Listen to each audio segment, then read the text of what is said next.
Deep for Texas, Matthew Golden, wide receiver, transfer from Houston, and DeAndre Moore. Now the fans will tell you, new conference, unchanged passion between these two fan bases, our side versus your side, and nowhere to hide on the Saturday in the Cotton Bowl. Sit back and enjoy this.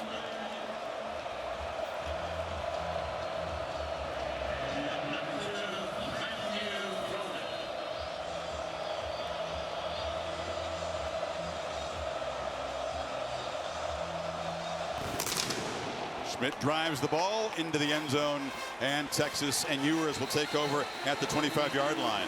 UT San Antonio, a non-contact play that led to the injury that Holly was describing. Says he's pain-free, been letting it rip. Rust has not been a problem for him. Each of the last 3 years, Kirk, he's missed multiple games for injury. When he's come back, he's been sharp in the first game back. Yeah, going back to 22, he missed 3 games prior to the Red River rivalry with that broken collarbone, and ended up coming back for this game and threw 4 touchdowns in a 49-0 win over OU. So I don't expect a veteran like this to have any rust. They'll attack accordingly. Lots of new skill players for Texas, both in the backfield and at the receiver position. And Ewers, straight back, has time and now runs out of it and falls forward. It's a sack on the first play as they lose about 5. And Ethan Downs, who had a huge game against Texas a year ago, made the play. Yeah, great coverage downfield. Here's the Home Depot impact players for the Red River rivalry. Look at Texas and this offense. Start with Jake Morris, the 4-year starter at center. Jaden Blue, the running back. They've had a lot of injuries, but he'll do a nice job. Denny Stutzman, 28, will be all over the field. And R. Mason Thomas off the edge with pressure. Blue plows forward for a couple, and it's going to be a very quick 3rd and long. This Texas offensive line, all of them from the state of Texas. Experience, seasoned, as good as it gets. Kelvin Banks, one of the top draft prospects on the big board. Majors has made his 47th start today. Yeah, he's one of our impact guys. This is what OU wanted. Get them behind the sticks and then get exotic. Change up your looks on 3rd down.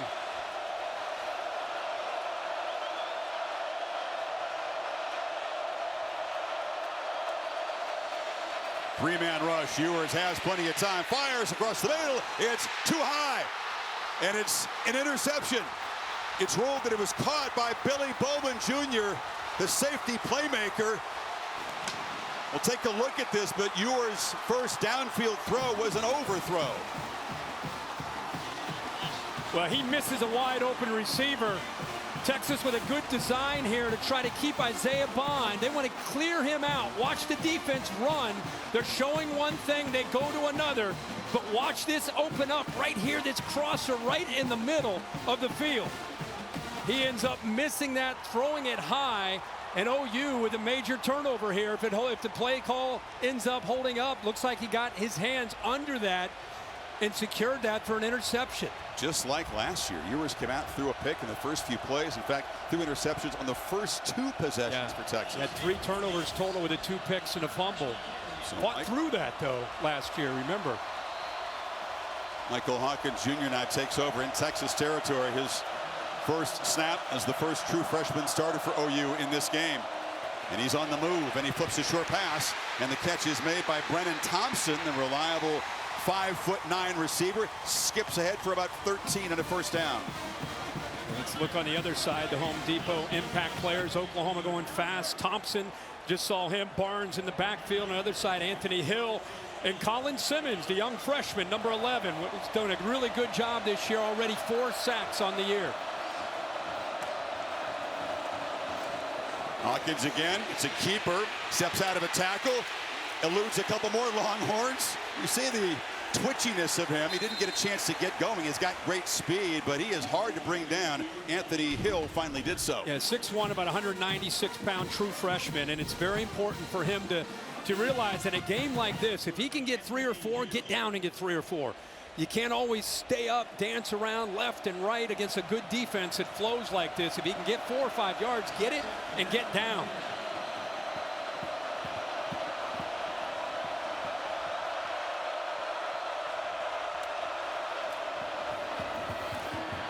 Fake to Barnes, throw to the end zone, and it's just over the hands of J.J. Hester. Malik Muhammad in coverage. Downfield shots have been difficult to produce for this offense. Hit a big one in the win against Auburn, but not many this season. Yeah, and I think a big part of that, think about this, guys. The offensive line, they've had 12 different combinations up front. You got a true freshman who's in for the starting quarterback. And look at this, 5 receivers, your top 5 receivers out with injury. So you're looking at the 6th, 7th, 8th, and 9th receivers that these guys are working with a quarterback who's just kind of settling in as a true freshman. That's a tough thing. Deion Burke's absence today is the big one. Top target is the slot receiver. Gavin Sawchuk got to hurry here. Play clock at 1, and they'll have to spend a timeout. So the usual frenetic start for the Red River rivalry. A turnover for Texas. Oklahoma on the move, trying to draw first blood, but facing a 3rd and 10 here. And for people that aren't familiar with Oklahoma, they're usually toe-to-toe with Texas, the way these rosters are built. But because of the injuries we just talked about with the wide receivers, because of the injuries they've had on the offensive line, because they have a true freshman now in Hawkins in for Jackson Arnold, this is a game where they have to win the turnover margin. They've got to get a short field. Here's first example, an opportunity of doing that. And they've got to win special teams and hidden yardage. Everything has to fall their way to pull off this upset. And the very first series, they get an interception to give Hawkins a short field. Now it's a matter of trying to capitalize when you get these kind of opportunities that you just created for yourself.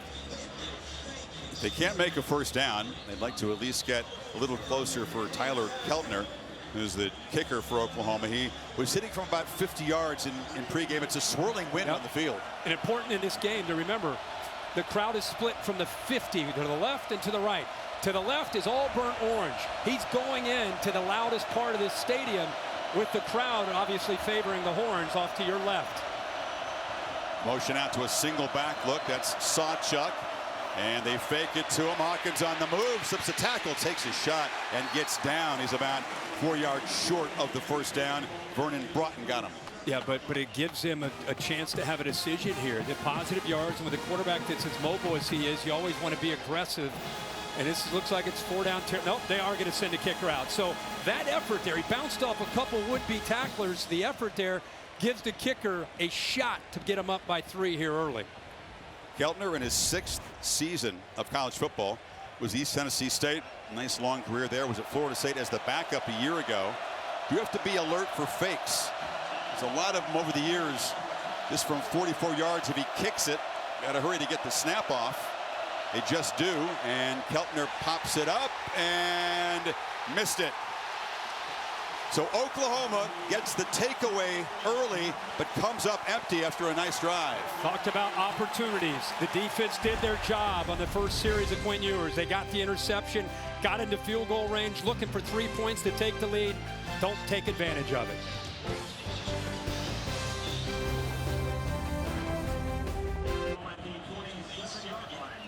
I mentioned that rust hasn't really been a factor for Ewers previously. Did throw an interception in both of these games, which came off missing multiple games to injury. Got that pick out of the way early, but that was a rough throw. Golden was wide open, missed him, but it doesn't cost Texas.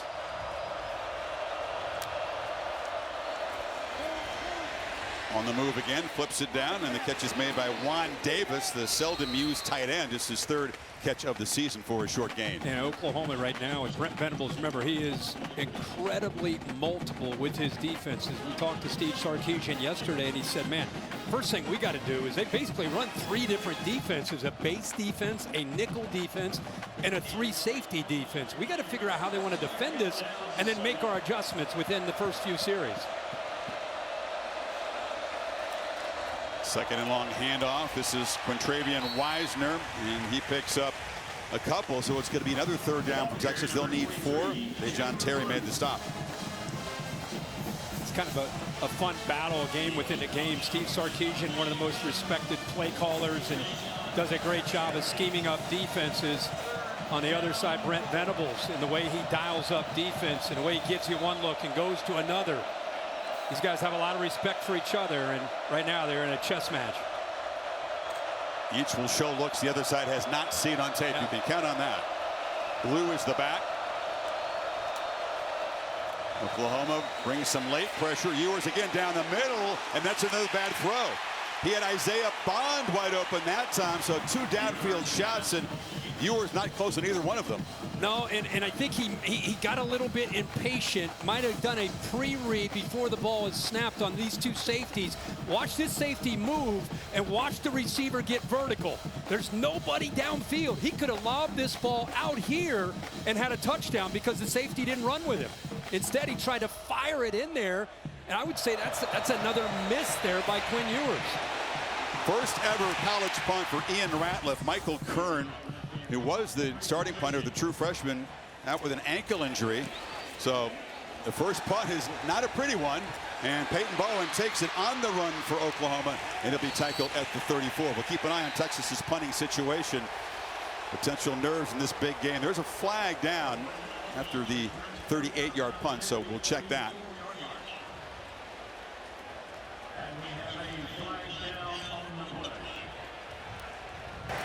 During the turn, personal foul, face mask.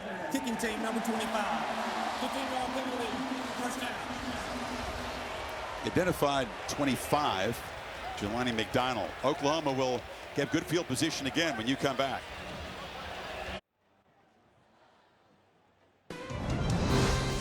The SEC on ABC is presented by Burger King. You rule. And in part by Bud Light, who reminds you to drink responsibly. Let's go to Holly in this stadium divided, as always. Well, the Red River is a real geographical boundary where Oklahoma and Texas are divided, and the stadium is too. It reflects real life right down the 50-yard line. I'm here in the Texas section, and Laura Rutledge, you're over in the Oklahoma section. It is loud all the time, but one of the best places to watch a college football game. Absolutely, Holly. This atmosphere is unparalleled. And over here on the Oklahoma side, I have the golden hat because Oklahoma won this game last year. Danny Stutzman told me he never thought he would care as much about a golden hat. More on the famous trophy coming up. This is Gavin Sawchuk who gets the carry. Yeah, the 50-yard line is a stand-in for the Red River today. Right. No doubt. So Texas is trying to weather a shaky start. Really the interception, the overthrow, the bad punt. They only netted 32 yards with a penalty. Yeah. On to that. OU started at the plus 45, now at their own 49. Missed a field goal. What would they do with this opportunity? Javante Barnes around the right end, plows forward.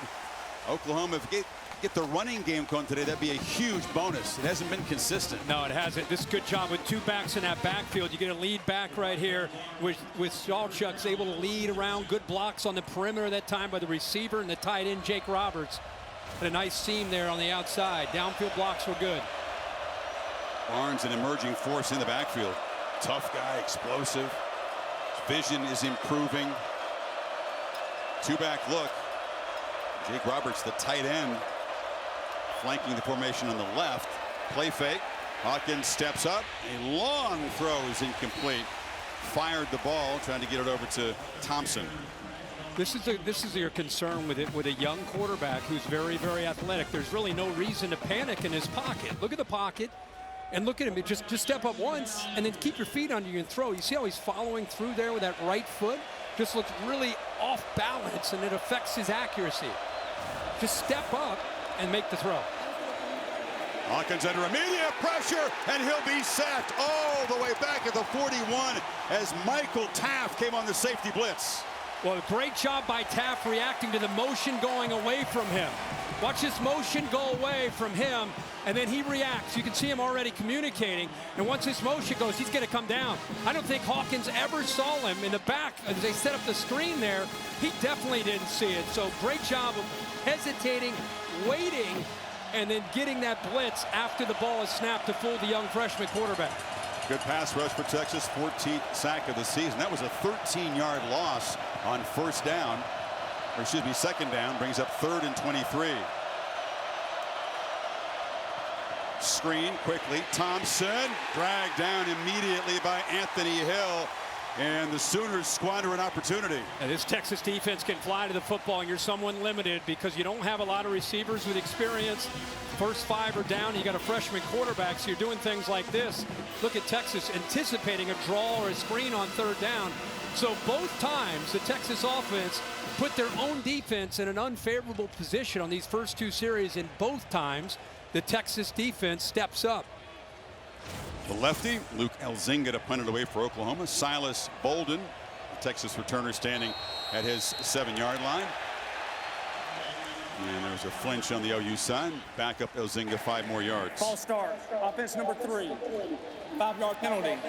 4th down. If this becomes a situation where punters are important in the field position kind of game, Elzinga, very experienced, a transfer from Central Michigan the last 3 years, and mentioned Ian Ratliff, who'd never punted in a college game before today. OU feels that they can win these kind of situations, pinning Texas back, winning the hidden yards with special teams. And another whistle, another false start. They're backing up Elzinga 5 yards And more. movement again on the left side of OU. False start. For the snap, offense number 20. 5-yard penalty. 4th down. I guess you'd rather get those out of the way in a punt than an offensive snap, if you had to choose. That's 10 yards, though. You know, it's 10 yards of unnecessary penalties that moves OU back. And if a team that wants to win the field position battle and keep Quinn Ewers back inside his own 20, had a real shot there with where they were punting. We'll try this again. And they started this drive at their own 49. That's where the drive started. And now they're punting from their own 36.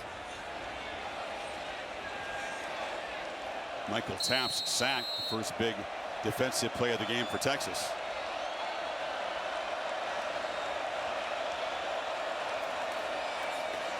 Elzinga gets the punt up, and the wind kind of carries it down, and it's going to bounce sideways, and now eventually will roll dead at the Texas 11-yard line. Worked out okay after all that. So Quinn Ewers, first action in a month, and not sharp so far.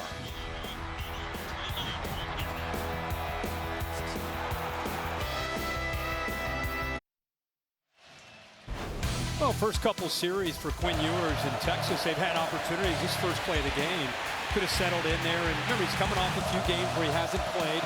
Here's another missed opportunity on the interception. He sailed that one into the hands of Bowman, who made the interception.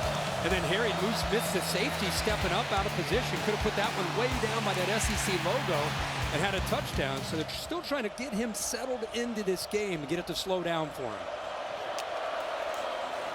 And the ball off to Blue, who came in motion. The Sooners all over it. Danny Stutzman met him there and drove him back. The top tackler in this Oklahoma defense for a few years. Well, these linebackers are keyed in on these guards, and watch how quickly they get outside because the guards are pulling. It's almost like they know the play call. They are taking off. There's nothing slowing them down, and it's not on the offensive linemen. That's on the linebackers doing their homework this week and saying when they get in this formation and this look, they're running this play. They're beating the back. Where to go? Great prep. Yeah, Stutzman very savvy. Nobody prepares any better than he does. Ewers under pressure again, flips it down. This is Wisner, hit really hard. You can hear the shot up That's here. Malone. Kip Lewis. Man, Malone. Yeah, this defense, man, they fly around. That was the thing that night they played against Tennessee. Their offense had their issues. They replaced the quarterback. They got the injuries up front. One thing you know about Oklahoma, with Brent Venables the head coach, they are flying around with bad intentions. Another third down for this Texas offense. One of the best in the country converting third down so far at 53%, but OU not an average defense. And rush for Ewers has time to scan and now roll out. He'll take off. He's not going to get there with his legs. Doesn't have blazing speed. Didn't really commit to the run. And Grayson Halton tracks him down, and here comes another punt. You know, I don't know if it's the nerves of the game. I mean, he's a veteran. Something has him a bit out of sync. I mean, this is rushing 4. And look at the receivers. I mean, he's got space here. He's got space there. He's got guys that are open. I know he's starting to run, but that's not his game. Taking off and trying to get a first down is not what Quinn Ewers specializes in. He's got to get his feet under him, take off, keep his eyes downfield, and get the ball out of his hands. Such Open a veteran. I think there. we assumed, Kirk, he would look like the Ewers that lit up Michigan in the Big House. Yeah, right. The other game this year in the big stage, and he was surgical from the start. Ratliff, this is a better punt for the first timer, and Bowen drifts back and makes a fair catch. 46-yard punt. So here comes Michael Hawkins. He played high school football at Kyler Murray's high school until his senior year, trained under Kevin Murray, his dad, and then went to Emerson and McKinney for his senior season. Michael Hawkins Sr. was a DB for Oklahoma.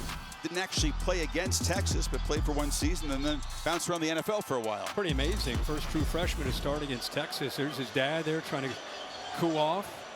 Touchdown will probably do that for him. His brother Malik is a cornerback prospect in the class of 25. Will join him next season in Norman.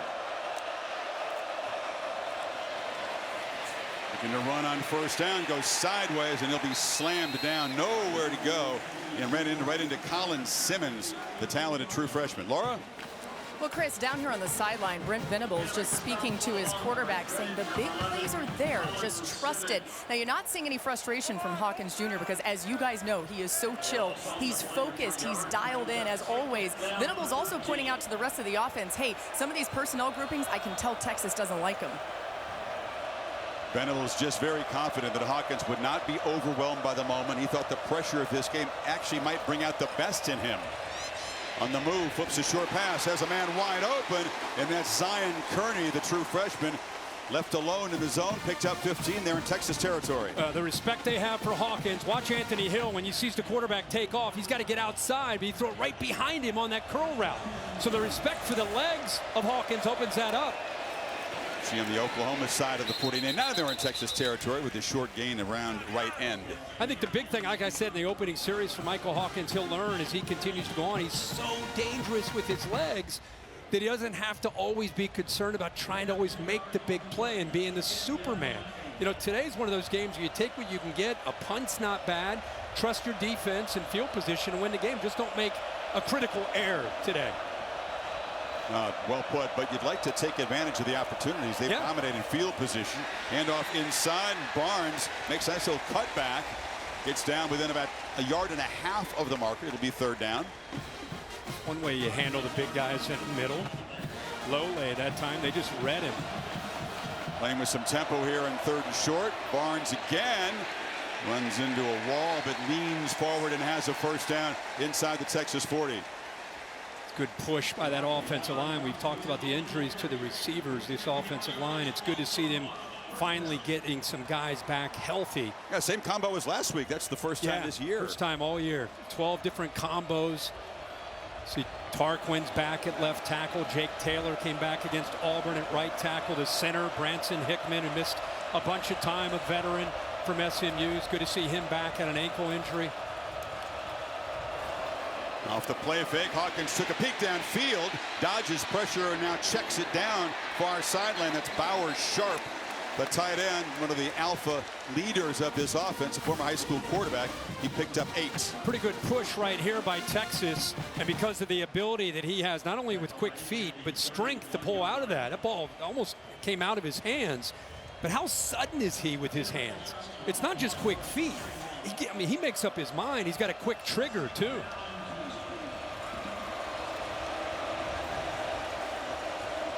Oklahoma now 10 plays. This will be their 11th play in plus territory, and they don't have any points.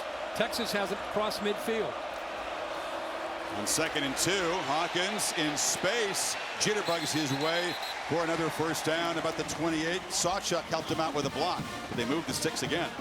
That was a very slow, deliberate play because he's so athletic. Trey Moore, the transfer from UTSA, just out in space, 6'3", very tough for him to change direction with Hawkins. Almost looked like a broken play, but the athletic ability gives him the first down.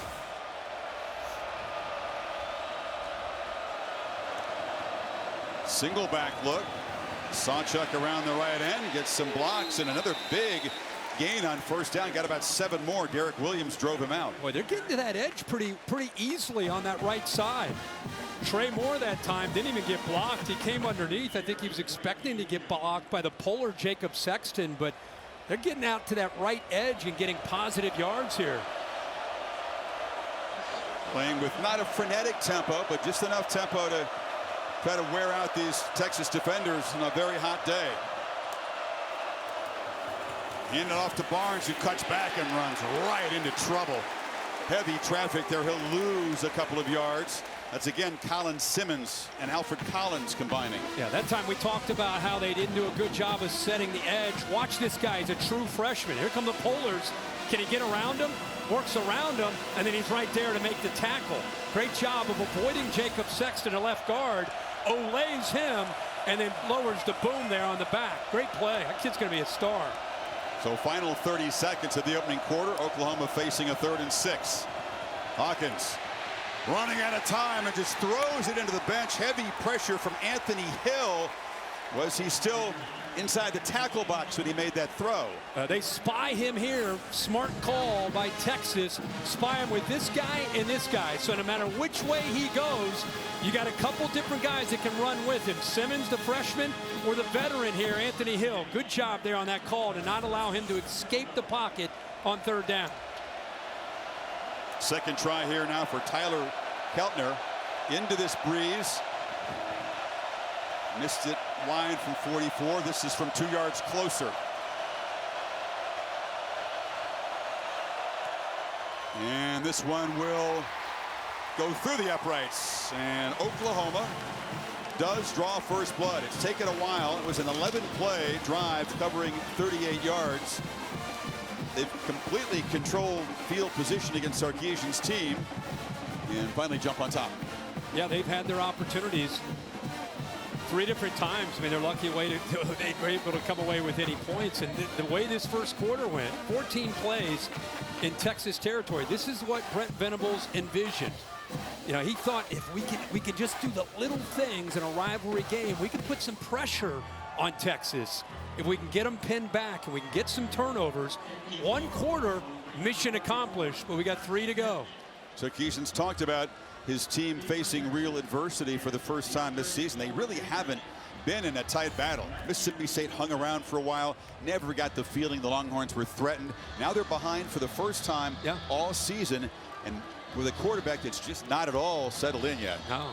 Now, at any moment he could, but right now, yeah, he has not.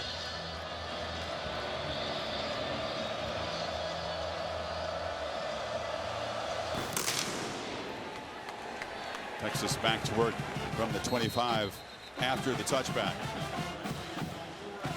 By the way, you know the other 2 teams that have not trailed this year, there were 3 coming into today. Texas. The Army? Army. They won again. They won big. Oh my gosh. They are on fire. What's right the now. 3rd? The 3rd one's Indiana. Indiana, Texas before today, and Army, the only 3 that have never trailed this year. No, we know Ewers is not going to panic. He's been through a lot. He's come up big in some big games. You go to Alabama and win. You play a strong playoff game. He came up short against Washington. His big game pedigree is pretty clear. Just needs a throw or 2 to get in some rhythm here. Spread him out, quick throws, get him in rhythm, get his confidence going. You spread it out. First down pitch to the edge, and Isaiah Bond gets forward for about 5. And that'll be the final play. End of the first quarter here in Dallas. 3-0 Oklahoma. Longhorns looking for their first down. Back after this message to the word from your local ABC station. You're watching the SEC on ABC.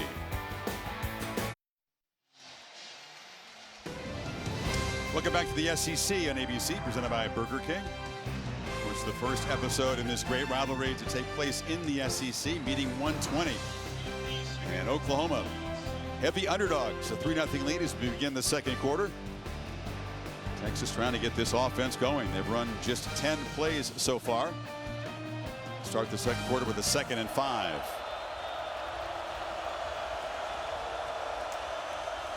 Fake it to Wisner. Ewers under pressure. No one open. He just fired it in the ground. Ron Davis, the tight end, was well covered, and Grayson Halton brought the pressure.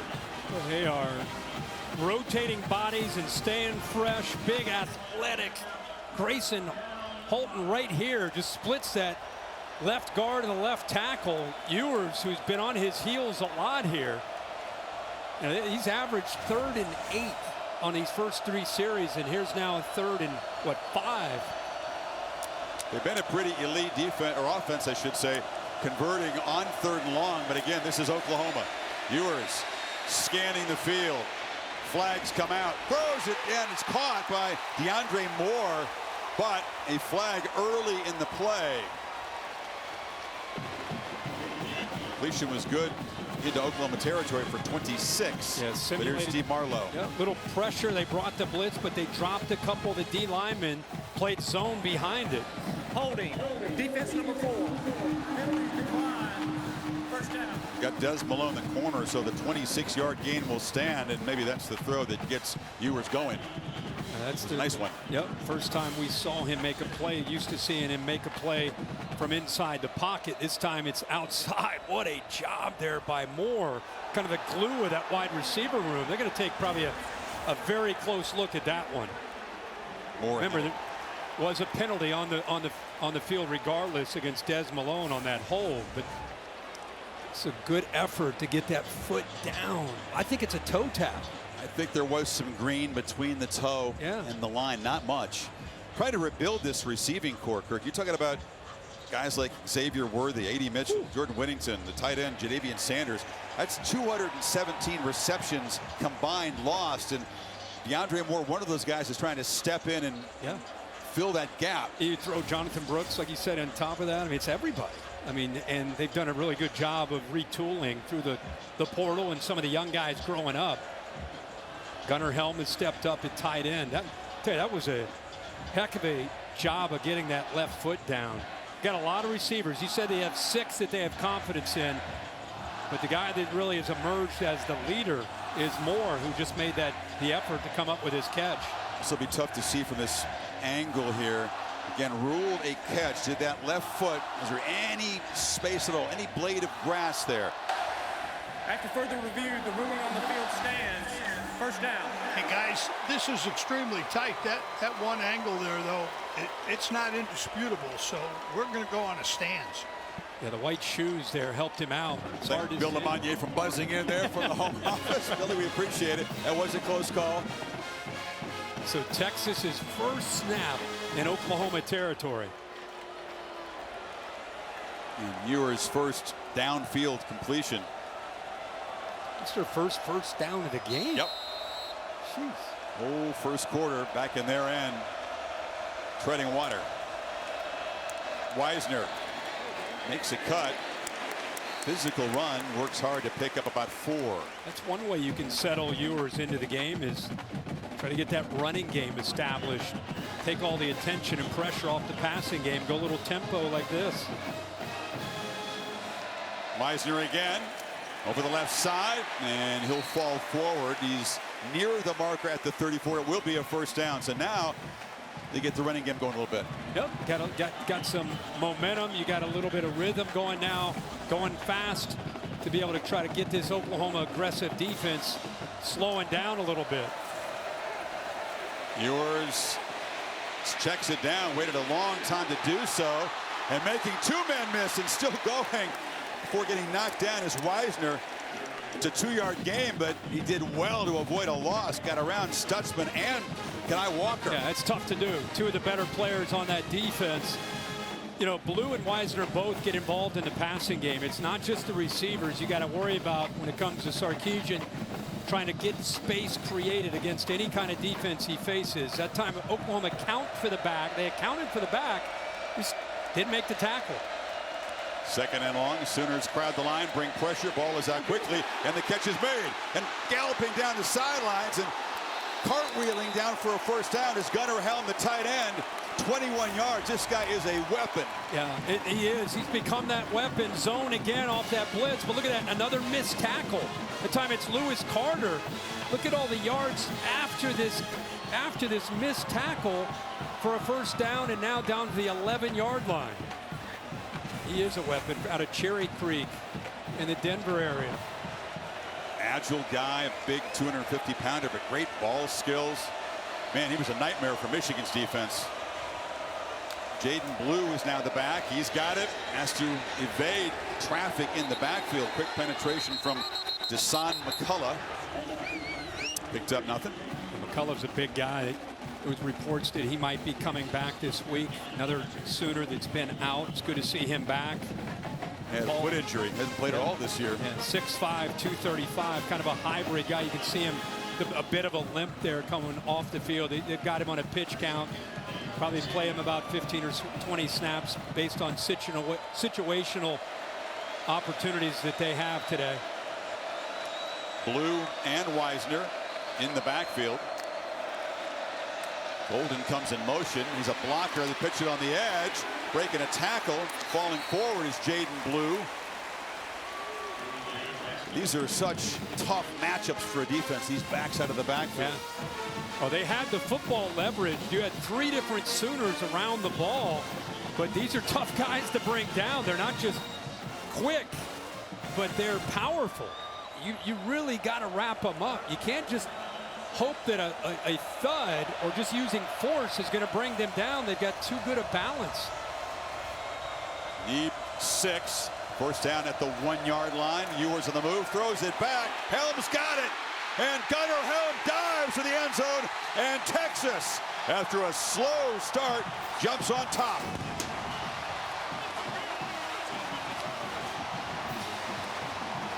Beautiful play design. Yeah, that's all Sark right there.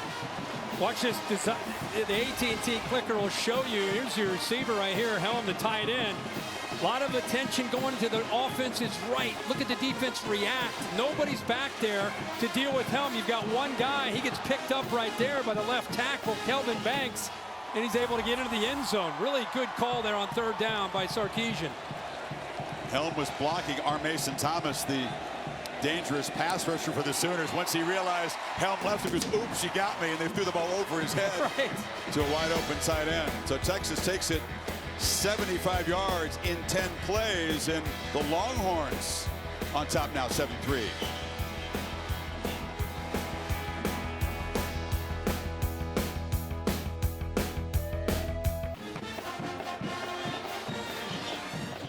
Air dryer weather here. It's windy and hot. One of the hottest temperatures at kickoff in Red River rivalry history. 90 degrees. Good. Low humidity, though, Kirk. That's the upside. Yeah, the dew point is down. Thank goodness. Ewers in that drive, 6 of 7. Spread the ball around, 5 different receivers. The sideline route to Moore got the drive going, used the backs, and then finishes it off with the tight end, Gunnar Helm. Combination of quick throws, that throw that you're talking about, the running game. Sark able to call some aggressive plays in that red area to come away with 7 points. OU's got to respond here. Sam Franklin a chance to return the kick from the 4-yard line. And picks his way, broke a tackle, looked dangerous for a moment there, brought down at the 29. Holly? Well, Quinn Ewers' emotions on the sideline after being out a month have been very interesting. After the interception, he came over, just clapped his hands, but then went over and tried to encourage the wide receivers, encourage others instead of worrying about himself. He has been calm despite this difficult start, but after that last touchdown, a fist pump in the air, then he came right back over, sat down, and again, calm as he looked at his iPad. Kirk, I know you love that. Doesn't get too high, doesn't get too low. Locked in. All about that next series, good or bad. He's showing some maturity again today, just like he did in this game a year ago. Hawkins will now have to show maturity as the Sooners are behind for the first time today. Looking to throw in first down. Now on the move, will take off and get shoved out of bounds at the line of scrimmage there. Short gain. So actually lost 3 yards. Yeah, that's a play again. I know he relies on his feet. He has confidence in his feet, but in the college game, he's going to have to learn to throw that football away. Once he gets outside of the pocket, there's nowhere to scramble. Instead of losing some yardage, just throw it away.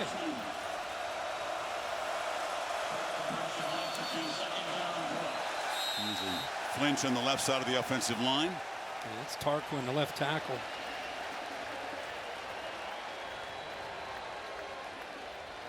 They won at Auburn. It was a gutsy comeback, but penalties were a problem. They had 10 penalties against the Tigers, 8 of them in Auburn territory, most of them on the offense, and very costly penalties. They were lucky to escape. Hawkins ignited a late rally. Defense made a pick 6 to win it. Gritty is the word that Venables uses to describe this team a lot. I think it's one of his favorite words. Yeah, you really don't know how your team, who your team is, the intangibles, how they're wired until they respond to adversity. Timeout, Texas. Oh, okay. Texas called a timeout. So it won't be a penalty. So Sarkisian spends one on defense. And we'll step aside here. Early second quarter in Dallas. Horns up 7-3.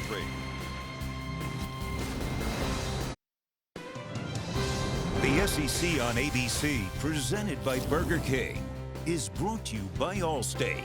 You're in good hands. And the refreshing taste of Twisted Tea Hard Iced Tea. Please drink responsibly. The convertible in Eugene, interesting choice. Congratulations on we got style it. here. We got it. We got plenty of time, able to walk out on the field. Wi-Fi That works was okay wild. for the pick segment. Yeah, it did. Plane worked out great.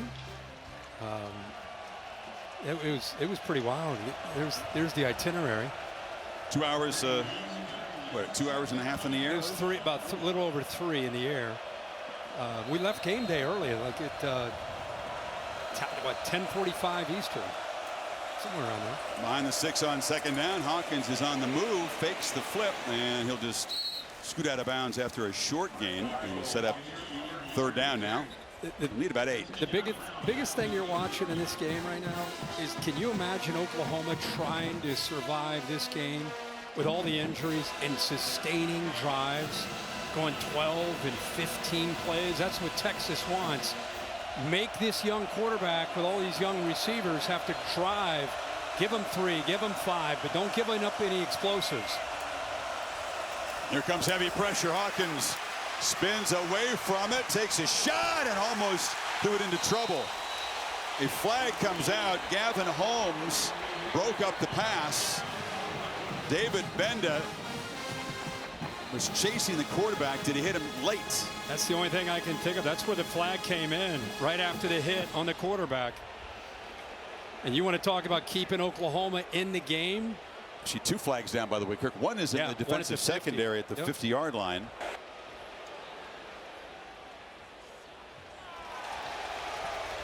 So they were both on Texas. Defensive holding decline. We're just going to do this with the old-fashioned way. No microphone, roughing the passer. And that's going to be on David Benda, the speedy senior linebacker. And that gives Oklahoma a first down out at the 45. Yeah, ball's released, and then the follow through. I mean, it's in the world you live in today. I mean, all of us, it's easy to look at that and say, hey, who's already starting to come after him? Bill, what do you think of the hit right there? He gave me body language that said he knew the ball was away, and I'm going to say hello with a shoulder while I'm here, so I support the call. Okay. Beware of the body language when you're in the presence of these veteran officials. So a mistake by a veteran sets Oklahoma up, and a big hit. Catapulting in the air there was Hester as Jalen Gilbo got him. Wow. Well, that's a perfect play in this kind of rivalry game. Submarines him, sends him up into the air. Ball almost came out. Hawkins on the move again running laterally, and just flips the ball into the bench. Unable to get around the corner. A lot of plays have looked like that so far. Yeah. What they're trying to do for him is give him easy, quick reads to get the ball out of his hands. He's looking at this stage of his career, he's looking at primary, meaning his primary receiver in his read. And if he's not open, a veteran quarterback looks for his second or third option. A lot of times young quarterbacks, he looks at his first option. It's not there. He relies on his feet. That's exactly what Texas wants. Sooners 1 of 4 on third, need 6 here. Hawkins from the pocket in traffic. He'll be brought down. Big Baron Sorrell got him. Part of that imposing, athletic, and nasty Texas front. There's a lot of pressure. It was tough. Sawchuk slipped out of that backfield and was all alone. He goes down on a rail route. Nobody sees him or picks him up. But like I said, it's primary, and then he starts to get out. There's the back sliding out of the backfield. But once he comes off primary, his eyes go down, he's in trouble. And Texas does a really good job of squeezing the pocket with Sorrell. Instead of getting upfield and giving him the potential to step up and out, they just squeezed him, make him play from that pocket. Great job there on third down. Elzinga tries to pin Texas back. Again, it's a short punt. No fair catch made. Silas Bolden on the run. I think he caught the Sooner coverage team off guard. Gets the ball out across the 35 as a short punt and a 10-yard return. The emotions over the years of the Red River rivalry. New conference, same bad blood.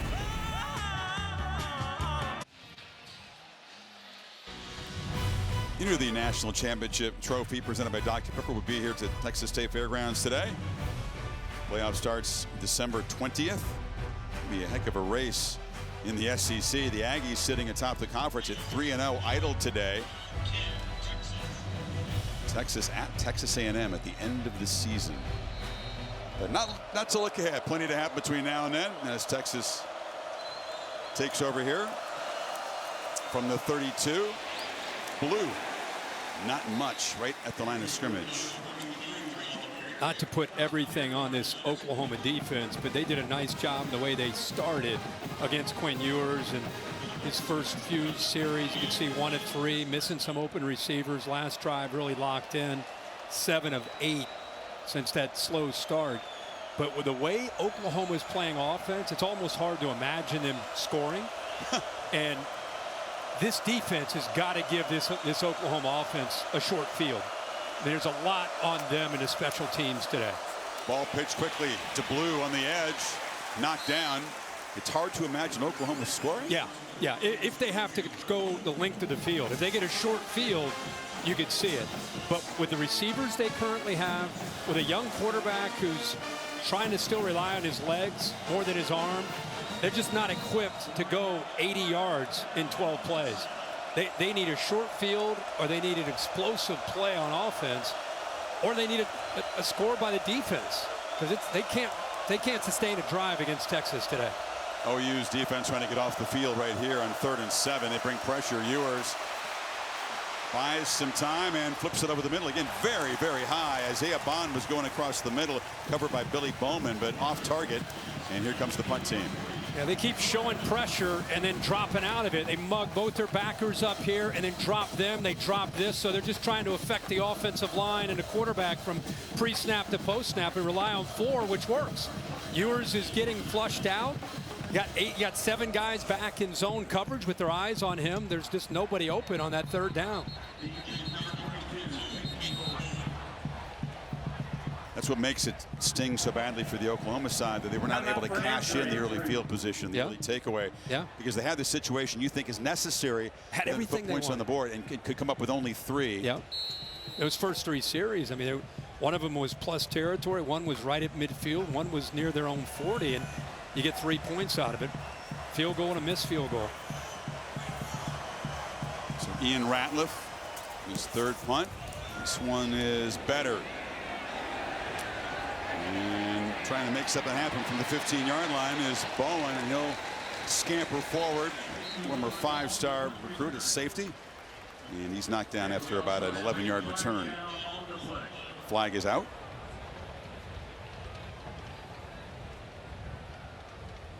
Wondered with, Ian Ratliff punting, never punted before. Aggressive approach on the Oklahoma special teams. And you wondered if they'll try to come after and make a play that way. Wonder if they'll begin to use some trickery. Gadget plays have had a big role in this series over the years, especially when the offense has had trouble making things happen. There is no foul for illegal formation. 1st down. While you wonder about that, I wonder about, is Jackson Arnold at some point ever get asked to come back? He was benched in the Tennessee game, and Hawkins has taken over since then. And I'm not saying Hawkins isn't capable, but I'm just wondering if they continue to struggle. He's been sacked 3 times. He's 2 of 5 for 8 yards when they're throwing inside the pocket. So if they continue to struggle like that, I'm just curious if they might consider at some point maybe going back to Jackson Arnold, who was a starter, obviously, at the beginning of the year.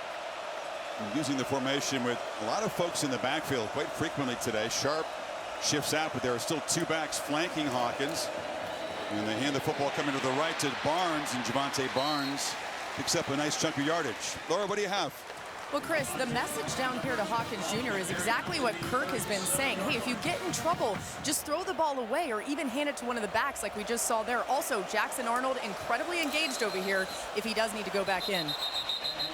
Yeah, he was at a glazed look. We were there in Norman. The loss against Tennessee had 3. Offense, number 10. And set the Sooners back. Had the 3 turnovers.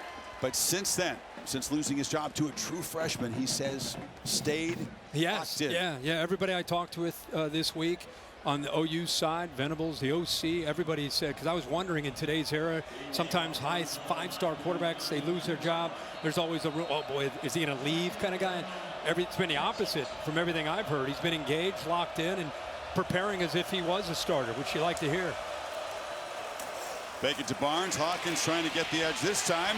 Runs through a tackle and spins up near the 40, and they will move the sticks with the quarterback's legs before Gilbo got him down. Yeah, I mean, again, his legs are his strength, and he's not just a quick quarterback. He's got some power to pull out of there. They continue with this two-back look. Sawchuk, hammer behind the line of scrimmage. Instant penetration. And a loss on the play. That was Leone Lefau. Well, here's the thing. When you show that two-back look, you start to realize these safeties and backers start to anticipate with 27 on the right, they're going to hand it to 2.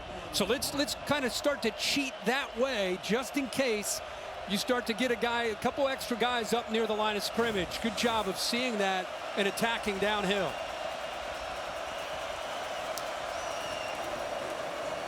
Hawkins fires across the middle into traffic. That was a nice ball. And the catch made by Jake Roberts, the reliable tight end. Picks up 12 yards. It'll be third and about 3 now. Surprised, I think Derek Williams, the safety who kind of came up, made the tackle and smacked the ground. They're giving these OU receivers a little bit too much depth. A lot of these throws are coming out quick from Hawkins. They want to try to squeeze that ground away, that space away on that back edge of the defense in these passing situations. Make him go over top of you. Barnes makes a cut, slips as he made the cut, and that was costly. He'll be stopped behind the line, loses a yard, and now it's 4th down and about 4 at the 46. Yeah, 8 guys up near the line of scrimmage. Everybody up to stop the running game, put the ball in the hands of this quarterback in the passing game. Make that passing game beat you. Good job of just having too many bodies up front. It was a promising start to the drive. Moved the sticks, got out near midfield, but could not convert on 3rd and 3. And Elzinga will send it away again.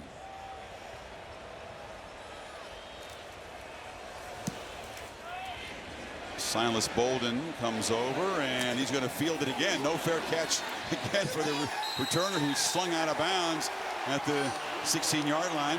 Texas fans wanted a flag. Owen Heineke on the stop.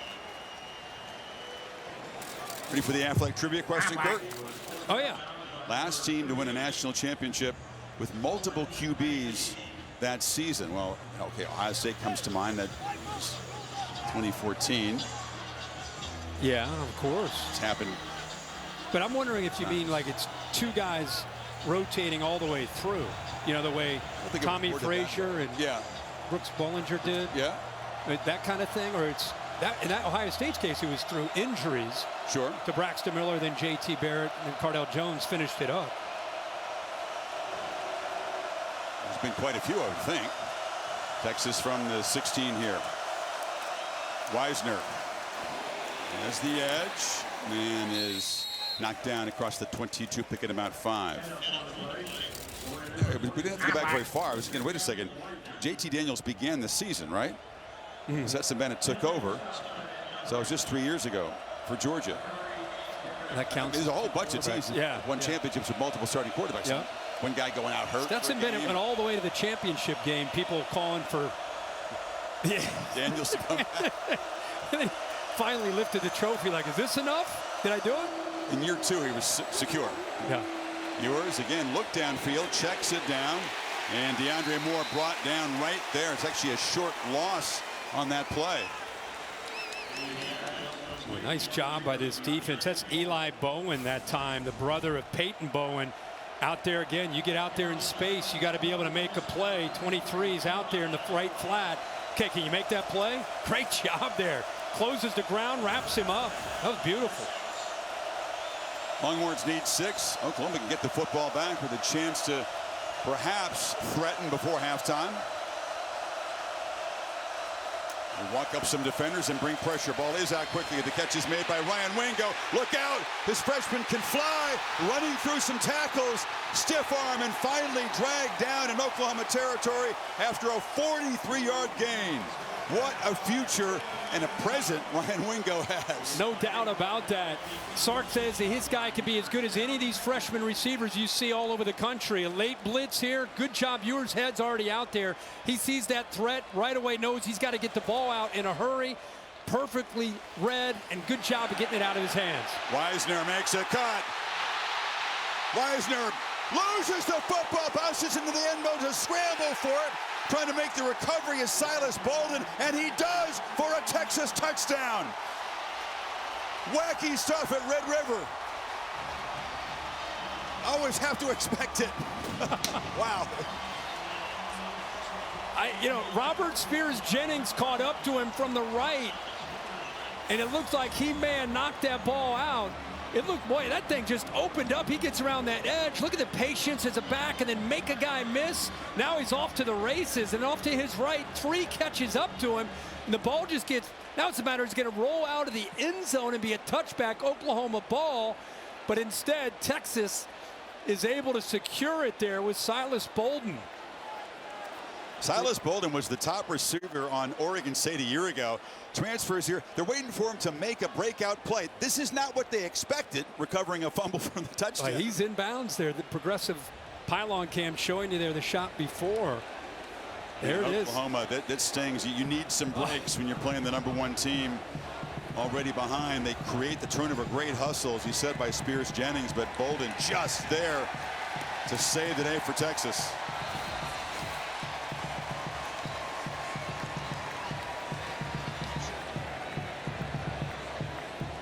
It's another long march with the Longhorns. A weird ending to it. Of course, the big play to Wingo. He covered 84 yards in 4 plays, less than 2 minutes, and the lead is now 11. It's amazing where Bolden came from to recover this fumble, Chris. He's in the backfield making a block. That is an all-out hustle play just in case. He had no business being there, and for some reason, he decided, watch him, he's on the down here at the bottom. Watch what he does here. He's going to try to secure a block. He's blocking, he's blocking, he's blocking. Now he's like, he could stop. Why keep running? He decides, oh, you never know, I'm going to go down there, and the ball pops out, and look who's there to jump on top of it. He was going down there to celebrate. I think he was. Okay. I'm going to give him credit for hustling, just in case. That was awesome. Receivers do so many things that don't involve catching the football and running with it. It's the blocks, it's the hustle plays, and man, and that was a I'll tell you, one for in the film room, Sark will make a huge deal out of that. That's the difference between a touchdown and going up 14-3 and OU's ball on a touchback.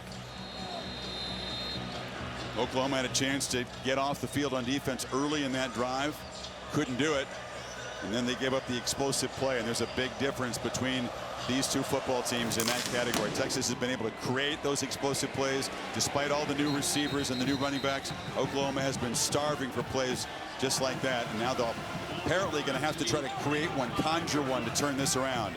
Let's check in with Kevin Negandhi for the first time this afternoon. Chris, State Farm halftime report with Dan and Booger coming your way. Silas Bolden, wild day so far in Dallas, wild touchdown. How does that impact Oklahoma? Well, I actually think this helps Oklahoma because it's going to force them to open the offense up. You're not going to beat Texas in a little slug fight. Open the offense up. It feels like a massive drive for Oklahoma's offense. Bama survives. Right now, Penn State in serious trouble in Southern California. Back to you. See you guys soon. 2:21 before halftime. Hawkins took a peek and now just takes off and runs it right up the middle and picks up about 10. Yeah, opening up. Guys are talking about opening up this offense with the receivers that they have and the quarterback who's looking at one receiver and then running. Quarterback draw is probably their version of opening it up. I mean, if they're going to make a big play, either the Texas defender is going to have to fall down or he's going to have to run a quarterback draw or scramble and create. I don't see them making a big play with anybody else right now. It was a desperation heave to J.J. Hester against Auburn that saved the day. Tougher to do here today. We'll take a break. A 2-minute timeout in Dallas.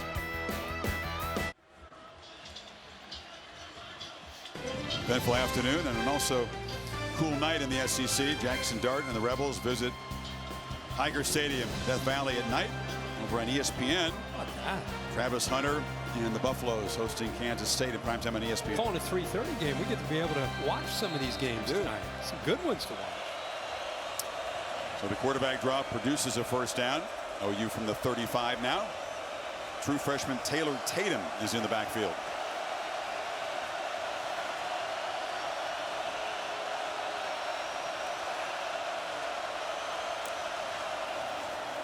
Late pressure. Hawkins flushed, escapes, went in for his life. They ripped the football out.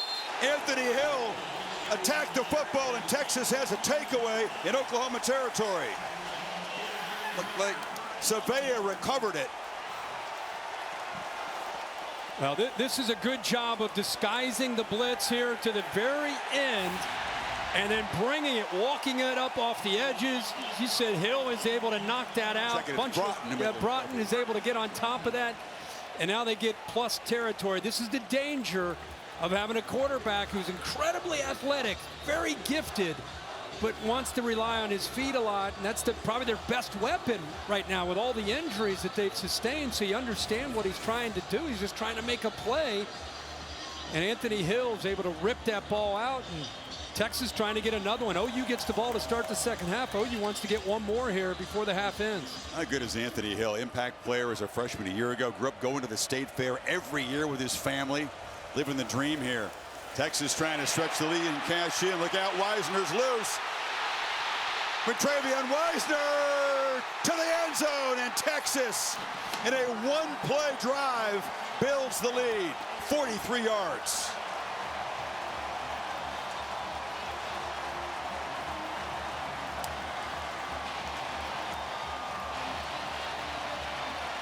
Wow. Nightmare second quarter for Oklahoma. Yeah, the Oklahoma defense is obviously a strength of theirs. And the wear and tear of this half and lack of productivity from their own offense, and then a big turnover. It's a sudden change, and OU not really ready emotionally for that. And I'll show you what I mean by that here in a second.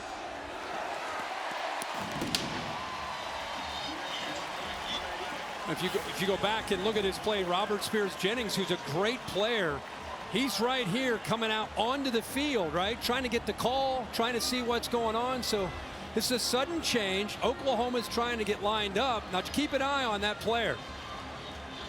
Right there. Opportunity to get that play on the ground right here for about an 8 or 10 yard gain. Misses the tackle, and then he's off to the races. So comes on the field a little bit late, not real sure what the call is. Ball snapped, he's trying to make a tackle, misses that tackle, and then there's the speed in that backfield with Wisner. The sophomore takes it to the house. They're up 21-3. Kirk, what a devastating sequence for Oklahoma. They force a fumble, then Bolden sprints down the field, recovers it for a touchdown. A couple plays later, Hawkins puts it on the ground, and then Wisner's loose, and it's a 3-touchdown second quarter for Texas. So what's the worst thing that could happen to you as an offense when you down to your 6th and 7th and 8th receiver? You got an offensive line that's been banged up, and you got a true freshman quarterback getting down 21-3. You know, now you're in catch-up mode, and now you're in obvious passing situations, and now it's tougher on the line and tougher on the quarterback. These games are typically close. 9 of the last 11 decided by 1 score. The aberration was 2 years ago when Texas hammered them 49-0. Yeah. Beginning to feel a little bit like there's a potential for that today. Yeah, it does feel like that, unfortunately, for OU, and it's been about Oklahoma, you know, not being able to have enough weapons to try to attack this athletic Texas defense. It's been a lot of the quarterback trying to make plays. You know, he comes off his primary, he wants to be able to run, he's very good at it, but when that's your main weapon, you don't have a lot of other weapons. That defense is zoned in on stopping him. It's coverage where it counts, presented by T-Mobile 5G home internet. Oklahoma goes to Tatum, who spins free and dives across the 35. He lost the ball. A scramble for it. No signal yet. Still waiting for a signal from this officiating crew. Some pushing and shoving. Sooners think they got it back. Derek Williams knocked the ball loose. See if Steve Marlowe can get the mic turned on and provide some clarity here. I think he had to be called down on the or field it's Texas the ball carrier down before losing possession. The previous play is under further review. Yeah, it's either he's down, because there were 4 Texas guys that dove for the football. That ball's either out. That ball's out. It's out, yeah. That is out. And it's a quick recovery for Texas right after the fumble. Helmet on the football by Williams, and the true freshman lost that one. Seen consecutive fumbles now by true freshmen for Oklahoma and Texas. Wow. minute 32. A couple timeouts if they need him to add to an 18-point lead before the break. That's easily a Texas recovery if it was ruled a fumble, and it is. I think they'll overturn it. Texas had 13 yards of offense in the first quarter. In this second quarter, they've had 200 yards of offense. I said they woke up. Yeah. They did. It was that one pass that got Ewers going. That ball that was ruled just in bounds. DeAndre Moore made the downfield grab. And that got the drive ignited, and it's been. Review, the ball carrier did fumble the ball. It was recovered by Texas. First down at the 38-yard line. And that one play really sparked it, and now it's been a burnt orange avalanche since then. And if you're Brent Venables in this defense, you've seen your guys have a couple mental lapses. They've missed some tackles today. They need to bow up right now and make something happen. It would be hard to imagine coming from 25 points down to the break if Texas is able to score again. Holly? Well, guys, bad news for Texas. Isaiah Bond, their best receiver, 20 receptions, averaging 18.2 yards per carry, has been taken to the locker room. Early in the game, I saw him tweak something. He came over, slammed his helmet on the sideline. They took him into the injury tent for a while. He's been nursing it, but they have finally just taken him back off the field. I'll update you when I know more. Here's the play, Holly, as he was kind of spun down, landed awkwardly. Keep an eye on his status. Of course, Texas has the big game against Georgia next week. This is a backward pass. Golden looking to throw it downfield, and he looked very much like a receiver throwing a football because he had a man open. Wingo was running free. Man. As soon as he threw it, he put his head in the air, almost like he was embarrassed. You know how many times you practice that? You just hope coach will call it. Goes in motion, lateral right there. He can throw this ball. OU bites on it. He just couldn't get it. He falls. He's falling backwards. I don't think he's got a good handle on that. He just heaves it. That was a touchdown. They missed there. We talked about tape study. There's been a lot of good moments. That'll be laughed at. Blue takes off and bursts forward. Another first down at about the 25. Got 13 more. Starting to crease this defense. Like I said, sometimes when your own offense isn't doing anything, it can affect your defenses, their effort, their mental, how sharp they're playing, their tackling. Blue again. Knocked down to the 19. You knew Sarkisian only a matter of time before he was going to dial up some kind of a gadget. He went for the dagger right there. He did. Couldn't quite get it executed. It still has a minute with 2 timeouts remaining. Back-to-back zone plays. This back has shown really good vision. First one he cut back. That time he went outside on it. Final minute, they fake it to Blue, pitch it on the edge, and that's DeAndre Moore, who's going to be brought down at the 20. Going to be third down.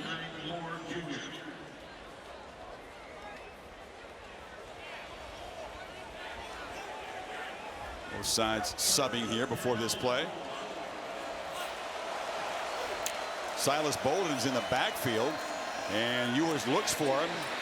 Catch made, and the man who recovered the fumble for the touchdown, brought down by Eli Bowen, short of the marker. It's fourth down, clock running with 36 seconds to go. They're right in front of the Texas fans at this part of the stadium, and right away the fans want to go for that touchdown. Right? Yeah, of course. He's going to call a timeout here.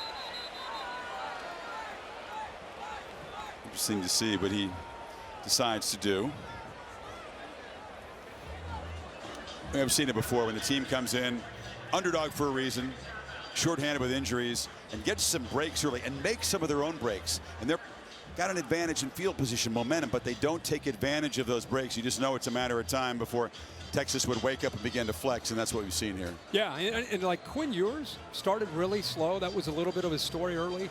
That's a forgotten thought at this point. He made a nice throw and a scramble to the right and to Wingo, and from that point on, it's been all Texas and just the ability to make plays on really both sides of the ball. I'm going to bring you back to your question earlier. Do you go back to Jackson Arnold, a superior thrower of the football? Remember, he's a 5-star recruit. Do you go back to him in the second half? I think you have to consider that. I just, if nothing else, to try to create a spark. It's nothing against Michael Hawkins. Got a great future. He's got a great. We saw that in the Tennessee game. His toughness that he plays with.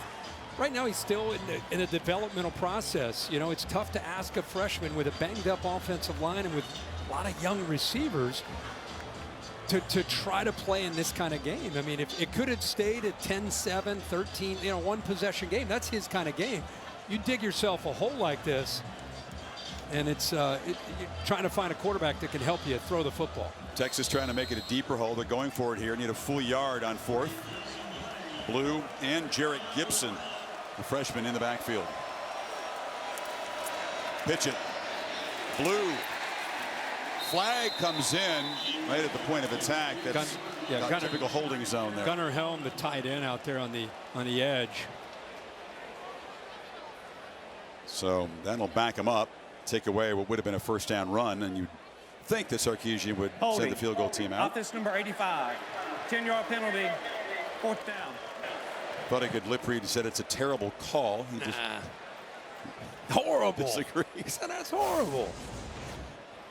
You tell me if it's horrible. It's right here. He brings him into his body and then just kind of pulls him down. It's a 2-point wrestling takedown. So Bert Auburn instead comes on from 44 yards. Senior from Flower Mound tries to make it a 21-point margin at the break. And it's right, but a whistle before the kick. Not a very good-looking kick.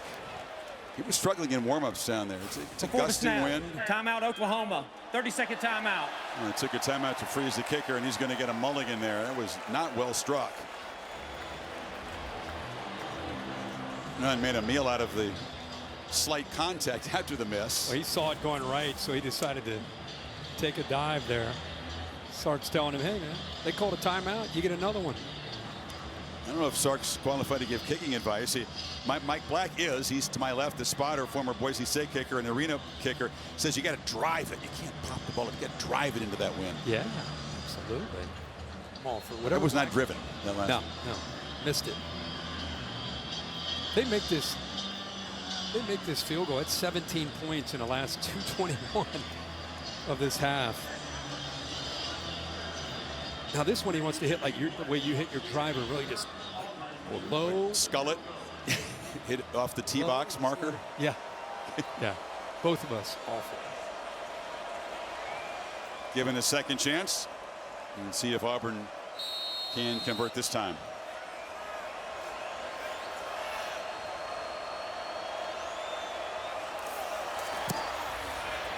Much better, but did it hold on? It did not. Missed that one wide left. So even with the mulligan, missed the fairway. So our spotter and former kicker says drive it. This time he says he opened his hips and he pulled it. We need a Mike Black cam so we can show you him pantomiming what the kicker's doing. Well, OU does get the ball to start the second half. And who will be the quarterback? That'll be a conversation Oklahoma fans around the country are perhaps having, as much as they appreciate what Michael Hawkins has brought to this team. Again, you can't put it all on him. No. Venables said that he felt that this pressure would bring out the best, that he would be able to meet the moment. There hasn't been enough around him, though. No. He doesn't have a big toolbox today, does he, to work with? No, like we said, it's a tough thing for a guy that's still developing, as a guy that can see to open up. He's just still first guy and wants to take off and run. That's tough to do. It's his defense. Ollie's with Steve Sarkisian. Well, Coach Sarkisian, you said the #1 goal of this game is to identify what this Brent Venables defense is doing and then attack it. What have you found on the last few drives?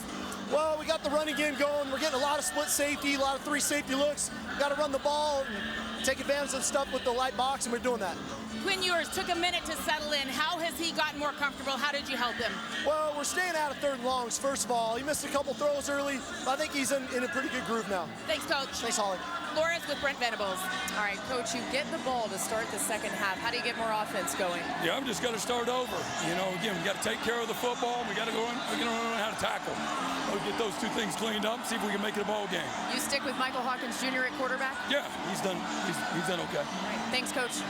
Chris. Laura, thank you. Turnovers and tackling among the problems that Venables' team has. 107 yards of total offense. Texas, after a scoreless start to this game, 21 points in the second quarter. Halftime report coming up right after these messages. You're watching the SEC on ABC.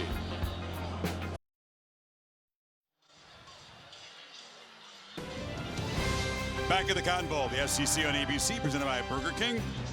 All-State Red River rivalry, the first edition in the SEC era for Texas and Oklahoma. And it's the Longhorns up 21-3 at the break here. Chris Fowler, Kirk Herbstreit, Holly Rowe, Laura Rutledge join us. We talked about how frantic, how frenetic these games can get and who can manage that or survive it, as the case may be. It was Texas in that frantic 2.5-minute period. Takeaways, touchdowns, recovering their own fumble for a touchdown, and now they're up in charge of this game. Yeah, in charge, and Oklahoma is probably in that locker room talking about, guys, we came back against Auburn in the fourth quarter. We got to find a way to get back into this football game. They get the ball to start. Again, if they're going to get back into it, it's going to either be a big play, from the quarterback running around or their own defense creating something to give them a short field, or special teams making a play. Something. Venables' assessment was that Hawkins had played okay, and he was going to stick with him. Stone's boot to Sam Franklin. He takes it from the 3. Running sideways, trying to get the corner, and cannot. Takes a big shot right at the 20-yard line.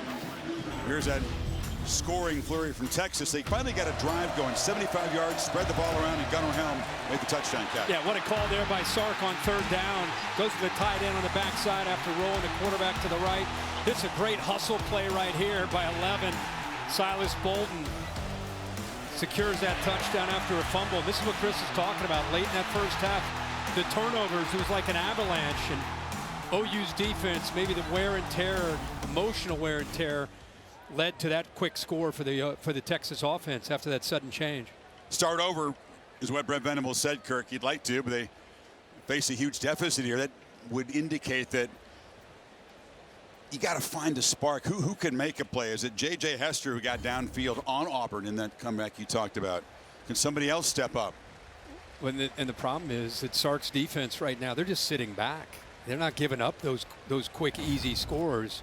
They want to just keep everything in front of the Texas defense and make OU methodically move the football down the field. Don't give up any easy ones. Make this quarterback play consistently as a true freshman. Got a couple guys down. Yeah, Sam Franklin, the returner, took a shot into the medical tent for Oklahoma. And for Texas, Derek Williams, the safety involved in that special teams play, being looked at.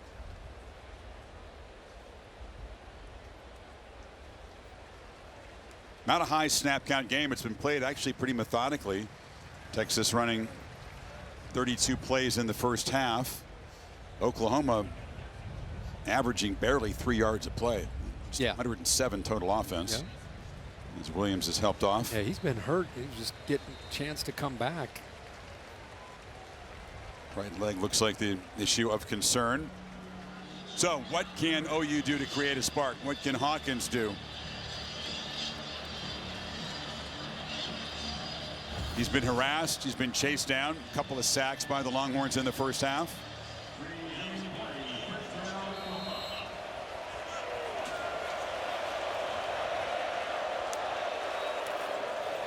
Javonte Barnes tries to get the edge. Texas showed pressure up the middle, and that's a nice run around the left side for first down yardage. They blitzed Anthony Hill up the middle, able to get to the edge, get to the outside, away from that interior pressure. They've had some success running the football out there with Barnes, and occasionally the quarterback getting out there with Hawkins.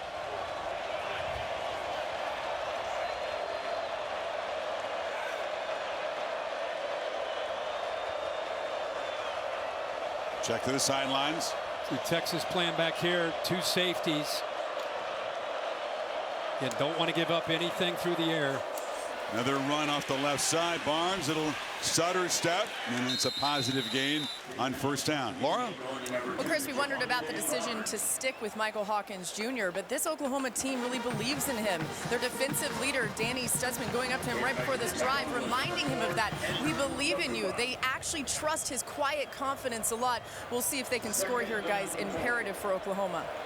He's a very calm guy, and you're right, Laura, but teammates kind of react to that in a magnetic way, but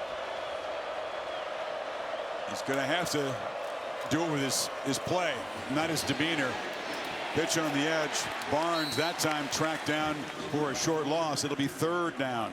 Trey Moore on the stop and Anthony Hill. Yeah, good job by Anthony Hill right here, being able to get around the blocks, trying to get up to him. That's 87, Jake Roberts, but because his ability to read and diagnose that play quickly, kind of a slow developing speed option. Even a man he pitched off there, Trey Moore, he usually be eliminated in the option, but he was able to work down the line himself. That was just too slow of a play. Would you say a little urgency here for the Sooners to keep this initial drive of the 3rd quarter going? Hawkins straight back, pressure, cannot escape, knocked down at the line of scrimmage, and that's Lefau again. 4th down. But they have their eyes on 9. There's no way they're going to let him take off and pick up a 1st down. They're showing pressure here. He'll drop, and he's just keying on 9. If he takes off, that's his job to try to bring him down. The pressure gets in from behind, then eventually it is cleaned up there by Lefau. Smart, very instinctive linebacker. Great football tradition in Hawaii. He's a sophomore. It's a good-looking linebacker core. Bolden this time does wave a fair catch. Do not want to make a mistake as a returner when your team is up 18. Holly, what do you have? Well, guys, Quinn Ewers has settled in nicely to this ball game despite that oblique strain injury. It's such a rare injury. It's actually something that we see in baseball pitchers and volleyball players. Actually, David Carr in the NFL has a similar injury. They reached out to Texas this week to find out how they're treating him, how they're treating Quinn Ewers, because he has looked good. A lot of different techniques, but also the defense trying to make a big stand right here. They've been terrific against this Oklahoma stand so far. Pete Kwiatkowski told us that they love to get after the quarterback and pressure. No, they sure do. They've done a good job of it today. From the 15. 2-back look. It's Ryan Niblett, the receiver, who is joining Wisner in the backfield. He goes on the left side for about a yard. Sark coming off the field was mentioning to Holly that, listen, they're sitting back on us. They don't want to give our receivers a chance one-on-one. They're playing with a lot of times 3 safeties. So Sark said we've had to be patient, run the football. Not to mention you got an 18-point lead, but if OU continues to sit back, it's either quick throws or running the ball. Ewers launches, and again it's Gunnar Helm wide open. The tight end leaked down on the backside. 1st down across the 40. Robert Spears Jennings just gets lost in coverage. Watch him right here. A little bit of motion. He's got him. He thinks he's got him, and then he loses him. Eyes in the backfield. I don't know if it was the motion that caught his eyes or whatever it was, but Ewers was quick to see that Helm, who's one of his go-to targets, just left free in man coverage that time by Spears Jennings. You're right. He definitely is one of the go-to. They have a good connection, a lot of trust between the quarterback and the tight end. 26-yard gain. Now Wisner cuts it back, and Quintravion Wisner. The teammates call him Trey. Mom says, no, let's call him Quintravion, and we're going to go with her. Picked up 8 more. Yeah, you know, the story of these running backs, when you lose C.J. Baxter in camp and you lose Christian Clark, and Blue is going to be part of that. But, boy, they have shown incredible depth at that position with Blue and Wisner, and even the freshman Gibson getting some chances. Remember what he did in the Michigan game in Ann Arbor. It's over 100 yards now for Wisner. Ewers backpedaling, being chased. Not very far to go for a 1st down. He slides down in Oklahoma territory. Gunnar Helm threw a block for him. There's some tempers flaring. I guess the Texas big fellas thought they got too close to the quarterback. He was giving himself up there. There's no flag yet. Oh, that might happen. There goes a flag. OU frustrated. This defense is championship caliber defense. I mean, it is a really good defense. They just don't have an offense with all the injuries. And I think some of the frustration showing with OU. It's big Dominic Williams. Very powerful nose tackle involved over there. I didn't see anything when Ewers went down in the play that would draw a penalty or spark hard feelings, but it was Wisner who got shoved hard to the ground at the end of the play. Yeah, Wisner went down after getting shoved. And that's what really escalated both sides. There are 2 fouls on the play. After the play, unsportsmanlike conduct. Number 52, defense, his first of the game. Also, unsportsmanlike conduct, number 65, offense. Also, his first, 56 for the offense. Fouls canceled. Second down. So they got 2 Williams. Dominic for Oklahoma, Cameron for Texas. Not related. No, and I think right as you started to talk about it, that's where it started. Boy, Helm got away with a hold there on Kip Lewis. And I think they were just, some of the Texas players, a little bit frustrated. This is where you saw 52 make the shove there. Dominic Williams, reaction there by 56. That was the other penalty. He's the guy that fell on Ewers. It didn't look to be flag worthy at that point. No. I think when he shoved Wisner to the ground, that's what brought it. And then Williams responded to it. So Texas off that scramble. First down at the Oklahoma 45, trying to make this an even huger mountain to climb for Oklahoma.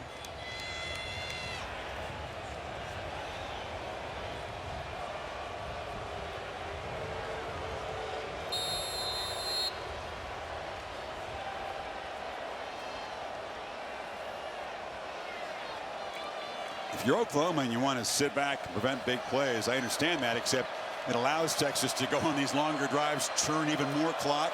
You're going to get fewer and fewer possessions. Blue off the left side picks up a few. Well, the fear is if you do bring safeties down and you put a safety in the middle of the field and you give him that one high look, Ewers has such confidence in his receivers, he'll take a shot. And they're just kind of baiting this defense to eventually get them down. End around here. This is Wingo. Ryan Wingo made a play like this against Michigan. You give him any space, and you better buckle up. Peyton Bowen ground him down, saved the touchdown, but he gained 25. 6'2", 210, true freshman out of St. Louis. Sark tells us he could be, he says, Jeremiah Smith at Ohio State is a great receiver. Ryan Williams, a great receiver at Alabama. He said soon people are going to be talking about Ryan Wingo in the same fashion. They fake the pitch. Ewers on the move. Avoids pressure and fires into the end zone. Incomplete. Tried to find Helm, who was well covered. Yeah, 22.5 per catch for Wingo coming into this game. Electric 75-yard touchdown against the Roadrunners of UTSA. And I think you're right. They've spread the ball around. If they had featured him, if they were short on receivers, you might have Ryan Williams-like stats. Yeah, I mean, when you start to prepare for him, you look at all of these receivers. It's Bond and Wingo and Golden and Bolton and DeAndre Moore, Jonte Cook. They don't just isolate him. And maybe as the season goes on, they'll start to do more and more of that. With that kind of cushion up top, okay, they're going to take it away. Blue cuts it back. Again, Holly reporting that Isaiah Bond has left the game. Don't know if he'll return. So one of the key components of that receiving core is out, but still an enormous amount of talent. One thing that stands out when you're watching them play, when they get into a lead like this and the team knows they want to wear them down and run the ball, you still can't stop them. That's a tip of the cap to the offensive line and the execution up front. Not beautiful execution that time. They faked it to Blue. Moore was open on the edge. Ewers missed him. And now it's fourth down again. Yeah, it's a run pass option, and if he feels any kind of pressure at all, he's reading this guy right here. Watch his head look over here, sees that, got it, and he just misfires. But an easy first down is the right read. Maybe just hurried it. Sarkisian passing on the field goal attempt this time. You need to get to the 8.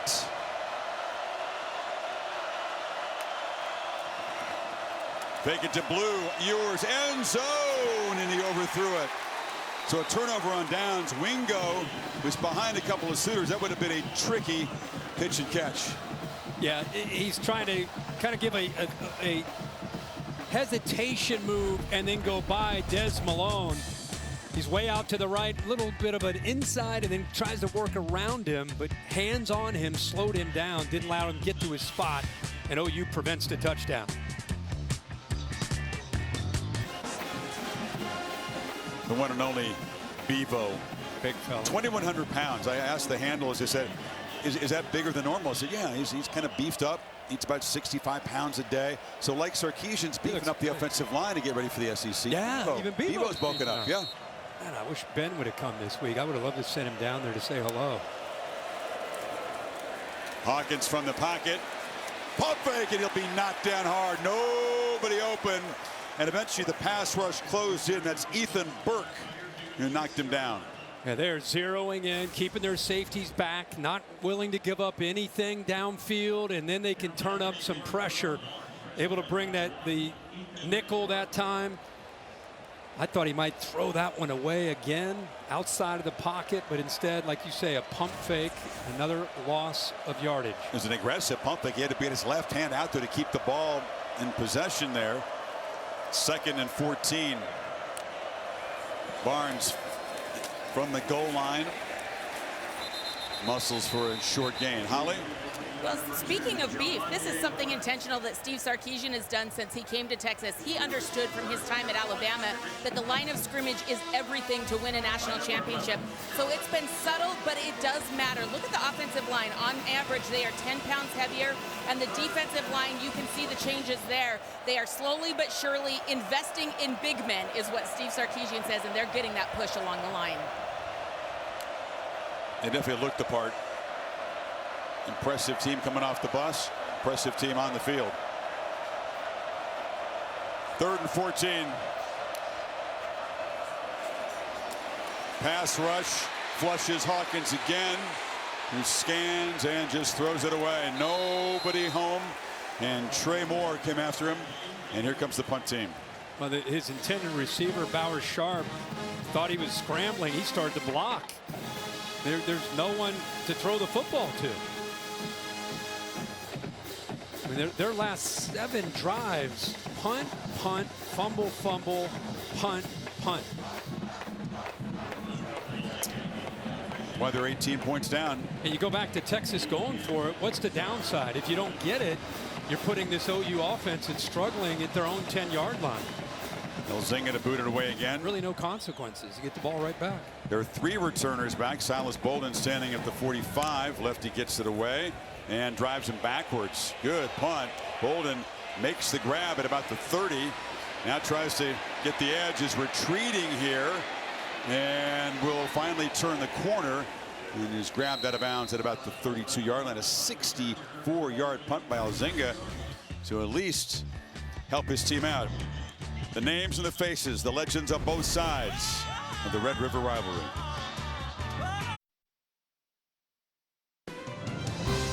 The SEC on ABC, presented by Burger King, is brought to you by Allstate. You're in good hands.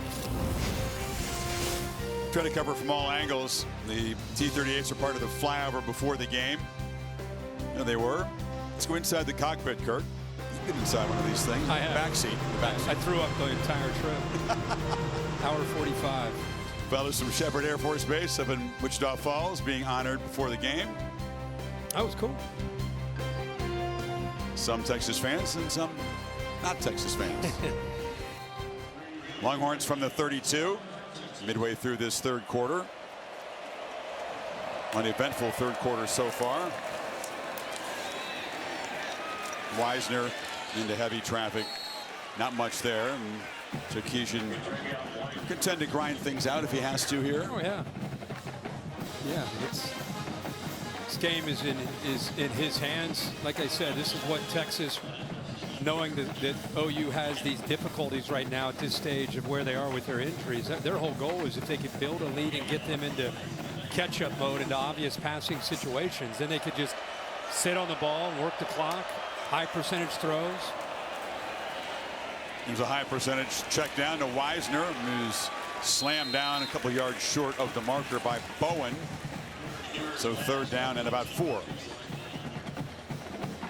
Starting to look at Texas from a bigger picture standpoint of who they are. They're going to get an opportunity next week at home against Georgia, but this offense with the offensive line, the new weapons that they've developed on the outside, the nice tight end, Ewers experience, and Wisner and Blue in that backfield. Man, there's a lot to like. A lot to love about the defense, by the way, which came in averaging just 7 points a game allowed. Under 4 yards per play. Beating those marks so far as Ewers has plenty of time. Fires across the middle to Golden. Matthew Golden And that throw downfield over the middle was accurate. Picked up 23. You know, you have a mesh underneath. They're expecting man, so you get this look and this look in case it's man, and then you get the backside dig route.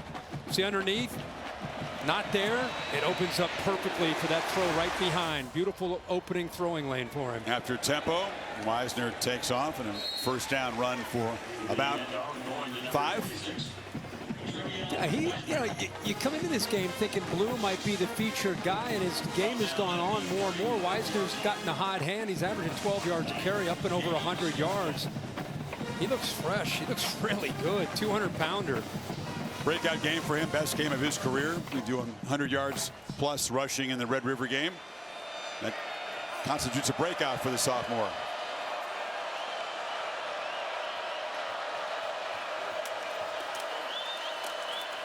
Feed it to him again. Busted outside. Wisner lowers his shoulder, and he banged into Kobe McKenzie. And it's another first down. Holly? Well, you see the run game starting to heat up. Time for the passer to operate. This offensive line of Texas is gelling and coming together at a perfect moment. Remember, their center, Jake Majors, last year got injured early in this game, and things went south. Good to see him healthy out there running things. Huge turning point last year early when he left the game. Majors has a PhD in the offensive scheme. Yeah, he certainly does. Kirk Flood summed it up when he told her. Kyle Flood summed it up when he said he's basically a coach on the field. 48 career starts, the leader. Makes as many calls as Quinn Ewers. You know, he and Quinn Ewers work together when it comes to recognizing fronts, looking for that Mike linebacker, just making sure everybody's on the same page. Some things go overlooked by fans. Having a veteran center for any offense is big. It certainly didn't hurt Arch Manning when he stepped in to fill in for Ewers. That steady hand, making his 47th start today. Jaden Blue on the edge, explodes around the corner, shoved out of bounds. DeAndre Moore made a block. Bowen got him down, but an 11-yard gain. To me, I think you just learn a lot about a personality of a team by how the receivers block. And this Texas team is an unselfish group. I mean, they look like they take as much pride in blocking as they do catching the football. And that time, as you pointed out, DeAndre Moore right out there doing a great job.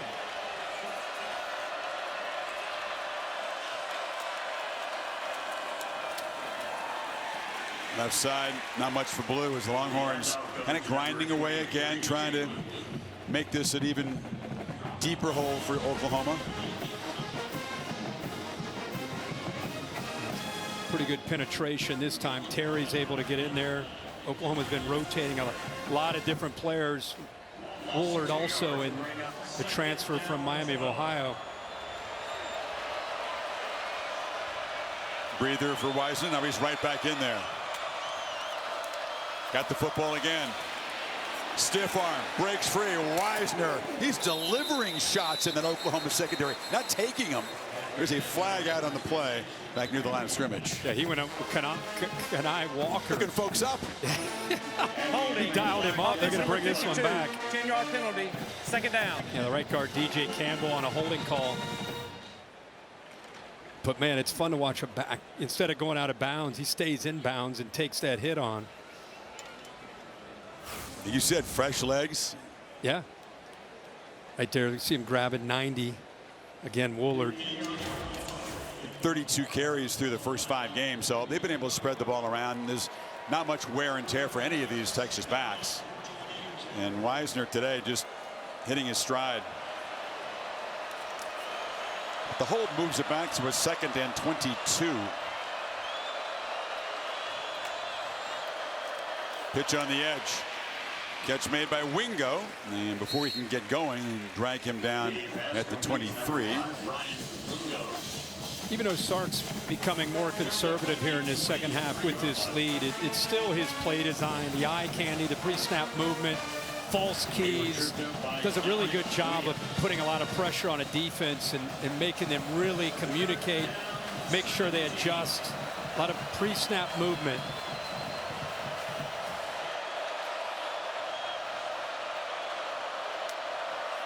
On 3rd and 17, Ewers faces a 3-man rush and launches for the end zone, but it's overthrown. Wingo was actually tracking back and made a defensive play to knock the ball away. Bowen was in the neighborhood, and it's 4th down. That's when you have confidence in your guy. When the defensive back, you're throwing a go route and the defensive back's 5 yards ahead of the receiver, and you're just like, you know what?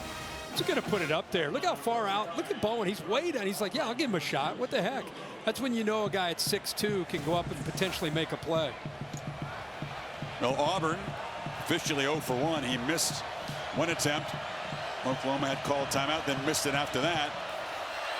This from 41, and this is right down the middle. So that'll help get some confidence going forward. And the lead is 21 with 1:01 to play in the 3rd period. Jackson Dart and the Ole Miss Rebels, good bounce back from that loss to Kentucky. Went on the road and routed South Carolina. Now they are favorites by 4 points tonight in Baton Rouge. That's tough to do. Interesting. Go into Death Valley in a night game and be favored. Lane Kiffin, Brian Kelly, Garrett Nussmeier, a good season so far at quarterback for the Bayou Bengals. Sean McDonough, Greg McElroy, Molly McGrath on the call after we are done. Last time they won, Ole Miss won in there was 2008. But they got a veteran quarterback and a scheme, and after losing to Kentucky, a little LC urgency and redemption. Another interesting day in the SEC. South Carolina very nearly gave Alabama a 2nd consecutive loss. Not the bounce back performance the Tide faithful were looking for. Devin Jordan is going to be knocked down. Decided to bring it out and stop. Hesitated, and then brought it out. And now you put this offense, just what they need, in a hole again. We encourage you, if you're able to, donate to the American Red Cross. Just a devastating 1-2 punch. Hurricane Helene came, and then Hurricane Milton struck through Florida. Please donate at redcross.org/ESPN to help folks recover. So from the 12-yard line, 88 yards away from the burnt orange colored end zone, Hawkins desperate to make a play to spark this offense. Final minute of the quarter. Long sideline throw, and the catch is made by Zion Kearney, knocked out near the marker. 1st down. Got to play with serious urgency now. You're down 3 scores. Not a big play offense. You got to find a way to create one. And Texas is not in a cooperative mood, playing one of the elite defenses in the sport. Play fake, Hawkins down the middle, and the catch is made across there by Bowers Sharp. Pick up about 9. Actually, it's going to be enough for the 10. They spied it right on the stripe there. Yeah, that time they caught him in man coverage. Texas has been playing a lot of zone, but that time man coverage had opened up nicely. He got it out in a hurry, which is what you love to see for this Oklahoma offense. Don't let OU get in there, or Texas get in there, and affect this quarterback. Quick throws. Thought they could squeeze in a play here before the end of the quarter, but that's not going to happen. Clock does run out. So just a field goal for Texas in the 3rd quarter. They build the lead 24-3 as they try to end Oklahoma's recent control of the Red River rivalry. Back after this message to the word from your local ABC stations, the SEC on ABC.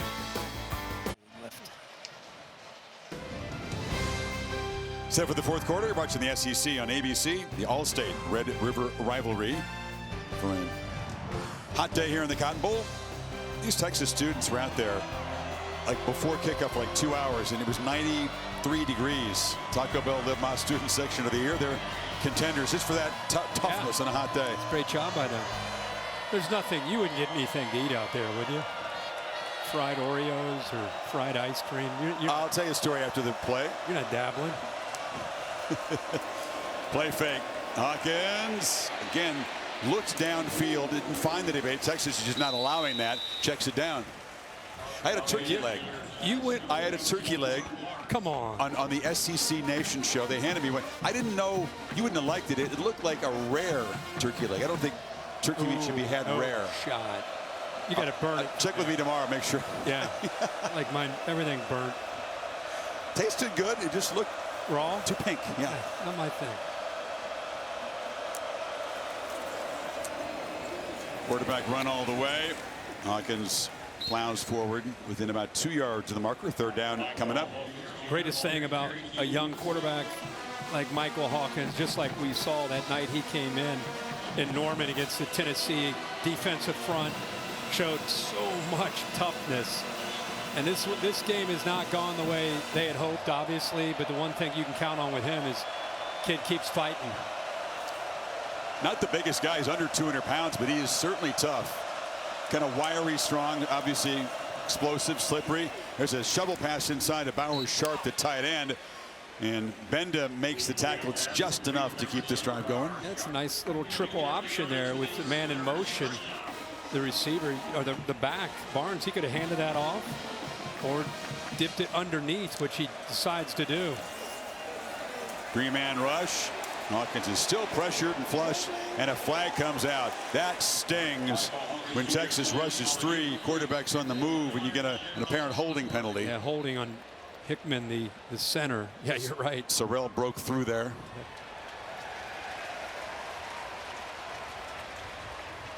Texas defense is not slowed down. There's a lot of pent-up frustration. They know that Oklahoma's owned this series, except for the blowout 2 years ago. Offense number 51. 10-yard penalty, first down. It's the only win for Texas in the last 6 meetings coming in. So these guys have experienced more heartbreak than elation in this rivalry, and they are out to fix that today on the Texas side. They will continue to come after Hawkins and lay the lumber if possible.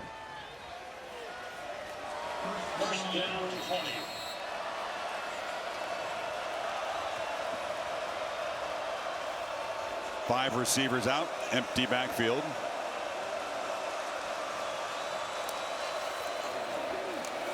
Five-man rush again. Hawkins pressured and dropped down by Anthony Hill, who has had a monster game again against the Sooners, just like last year.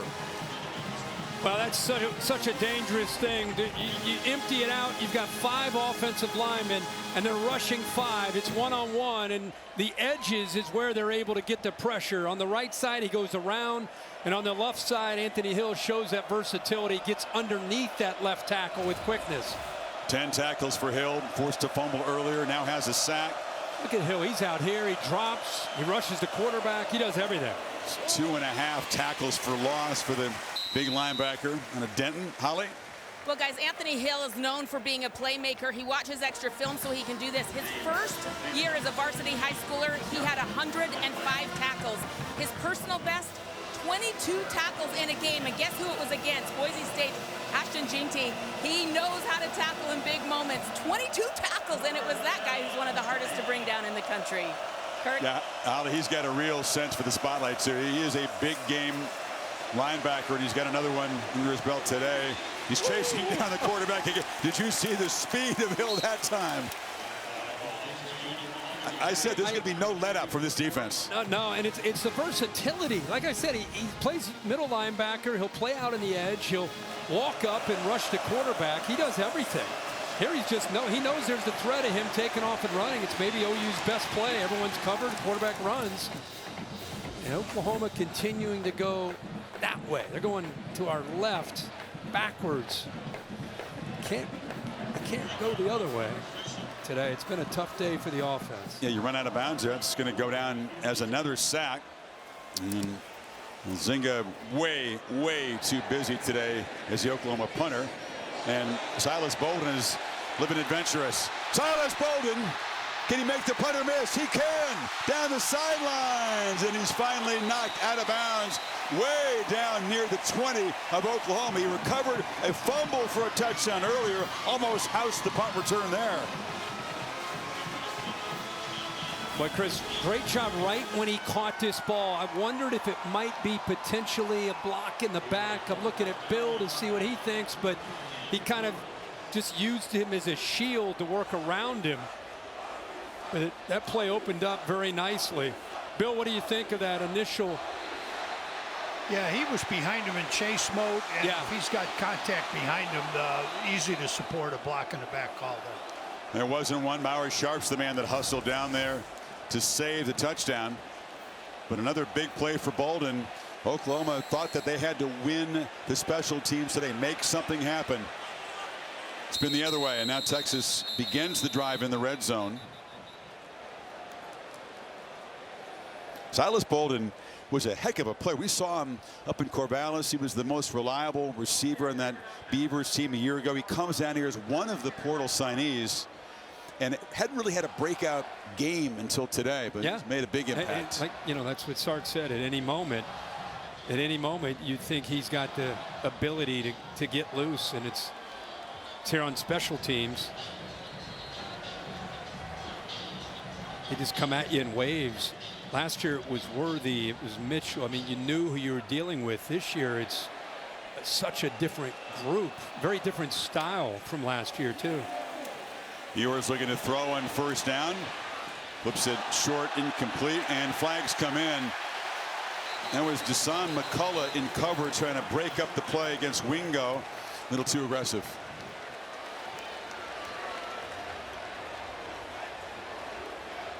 Again, McCullough coming back, playing his first football of the season off that foot injury.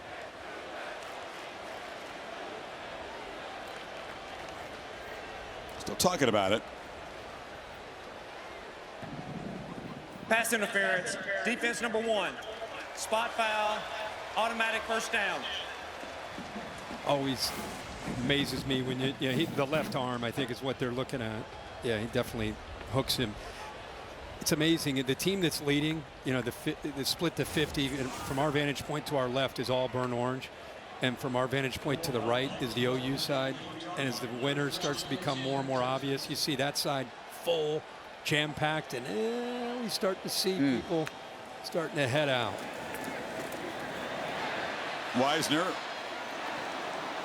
showing a lot of fight. Eventually 5 or 6 surround him. There's not a single person in this Texas section that's left at all. They're not leaving. Laura?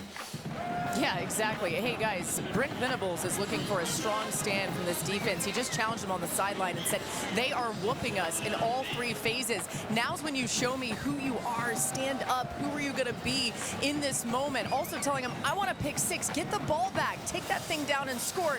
You're our chance to put points on the board. I agree with him on that. They might be the only chance to put points on the board is the defense. Defense trying to get Wisner to the ground. They do so after a short gain. Stutzman, who else making the tackle? Remember how this game started with those turnovers and opportunities, plus territory for Oklahoma? They had 14 plays in the first quarter alone in Texas's side of the field. Since that first quarter, they have not crossed midfield. Felt like that was a day or 2 ago when they were doing that.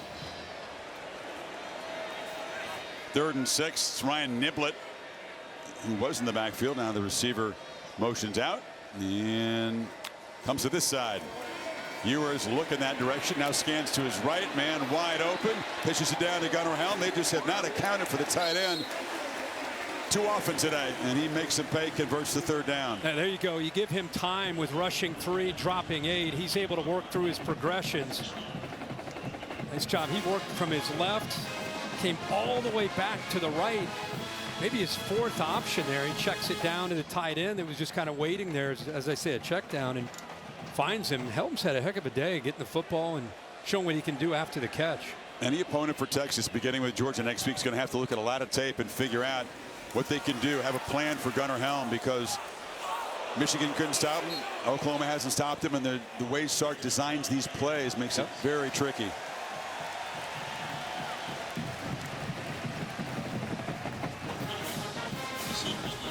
Jake Majors this time gets bent over. Watch 65. That's again the fear when you get rolled up on, and he goes all the way back trying to protect that leg, that right leg. He's still on the field, so good news for Texas fans. You don't want to lose the veteran. No. There's a scary grimace that he had. Those braces save a lot of knees. Yep.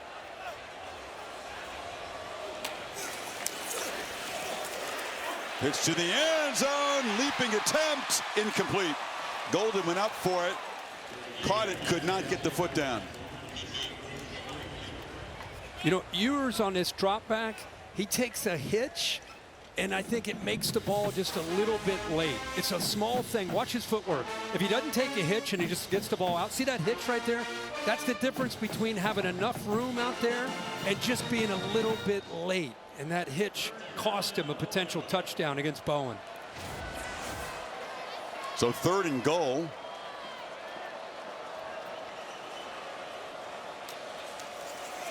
Pitch to the edge. Wisner trying to work his way back, but they were all over him. Kip Lewis makes the tackle. They're still flying around over there. That Oklahoma defense playing with a lot of pride. Laura just talked about Brent Venables challenging them, saying, hey, you know, we need you to score. We need you to make a stop. Show me what you got. They continue to battle, even though the score is at 24-3. Force the short field goal attempt from Auburn to extend the lead to 24.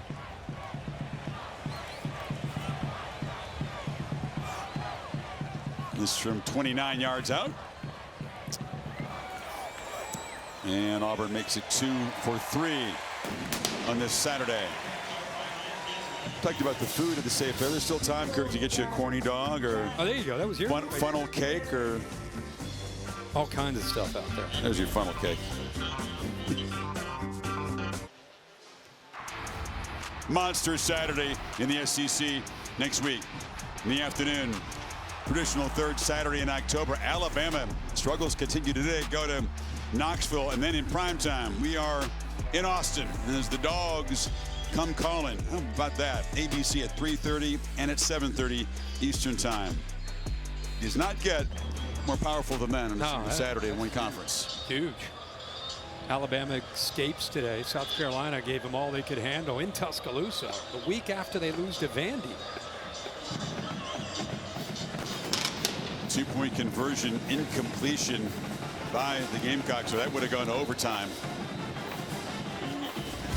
Meanwhile, it's going to be a reunion of Bevo and Uga. This happened, remember at the Ball State Sugar Bowl? Look out. Look out, horns down. Right? That dog, Uga showed some quickness there. Flash bulbs, they told me, flash bulbs, not the dog is what set him off. That's their story, and they're Get sticking out of the to way it. is all I know.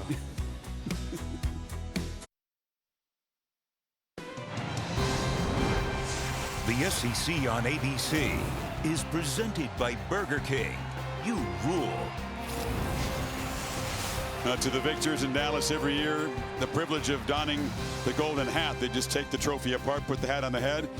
Danny Stutzman wore that hat proudly with Oklahoma's comeback victory a year ago. Then he posted a picture doing the horns down, rocking the cigar, the shades, and the golden hat in the locker room.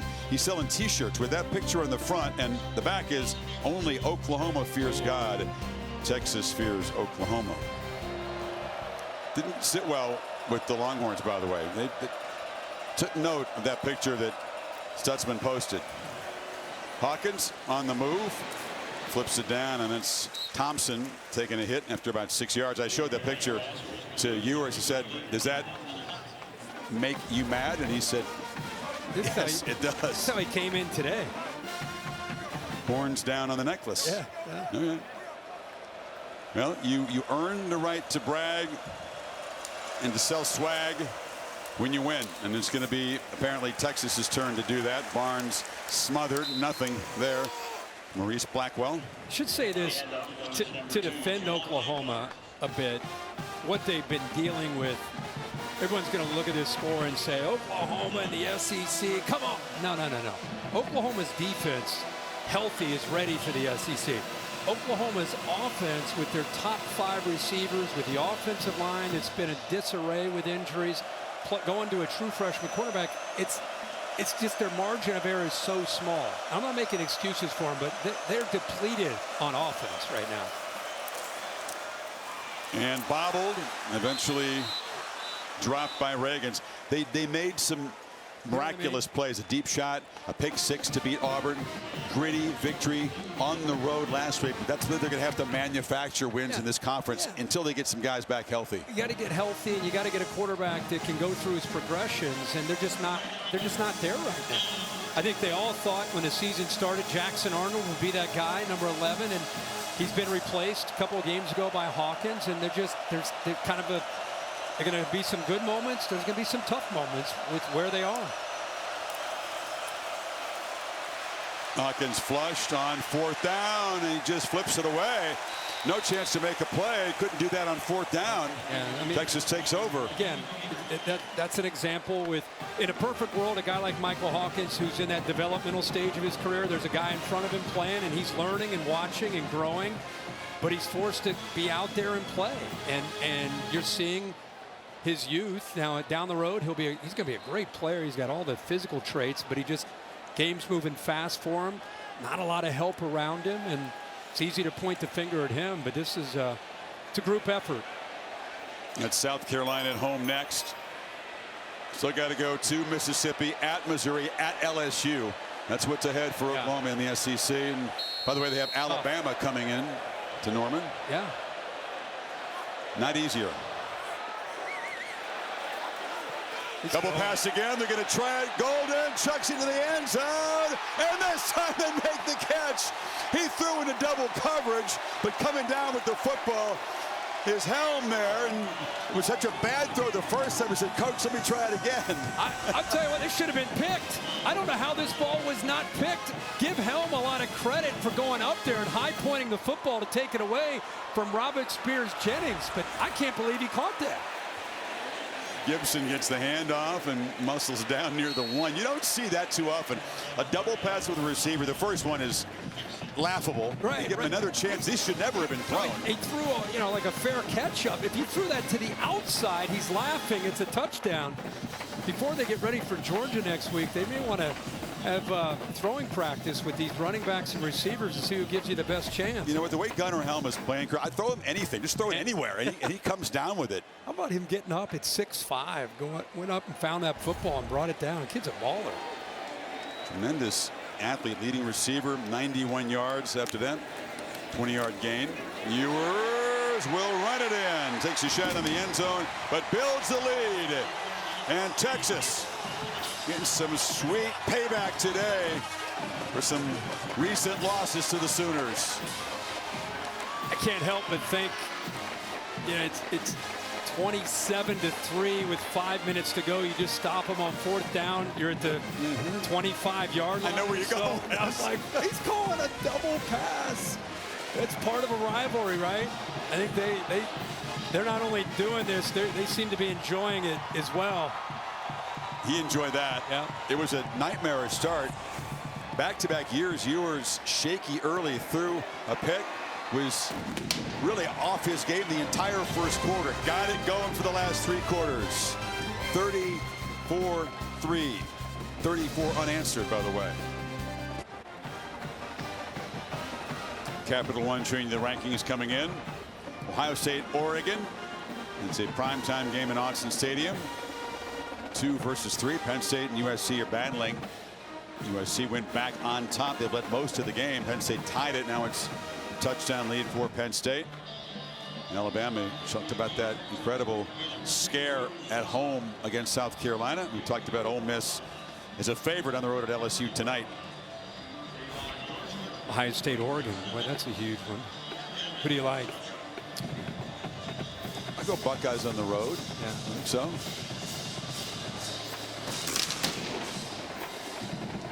Your thoughts on that? You can pick that game.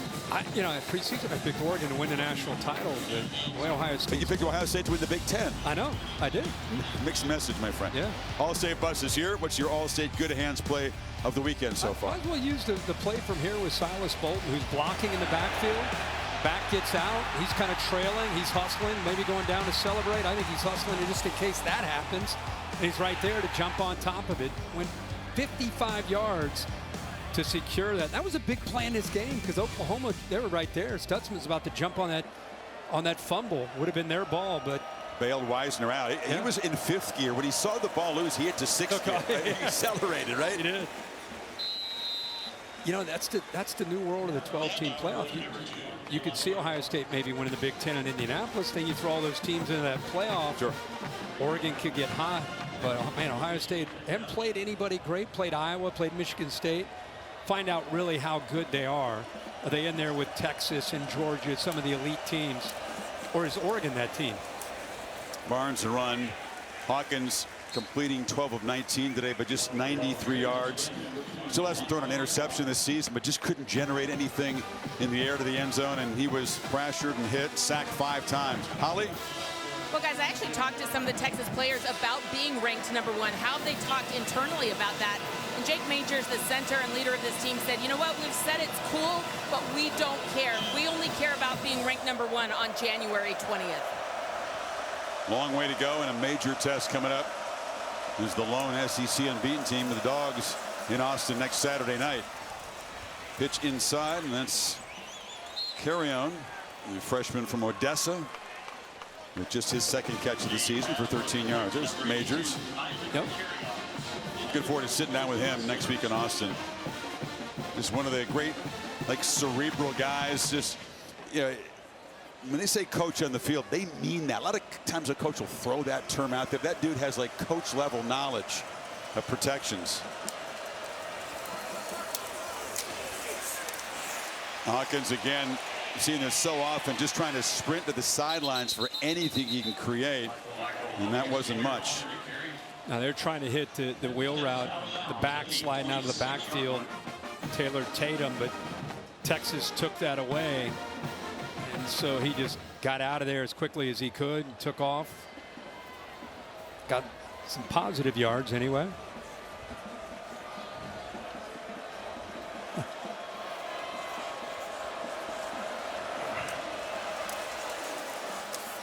Handoff inside to Tatum, knocked down. Well, Texas is going to continue to be a flag on the play. One of the most impressive defenses in college football at about the halfway point. Holding, offense number 76. 10-yard penalty, second down. They're a nightmare on third down. They get after the passer. Really hard to run the ball on. Lead the SEC in interceptions. 7. Don't have any today, but yeah, there's not many weaknesses to spot. No, and now they're attacking down here. Watch this. OU pulls this way, and then I don't know if it's a false cue, a false read for the linebackers, but they're pulling left and then running right. Still working at Telly in 3 minutes to go. I like. Yeah.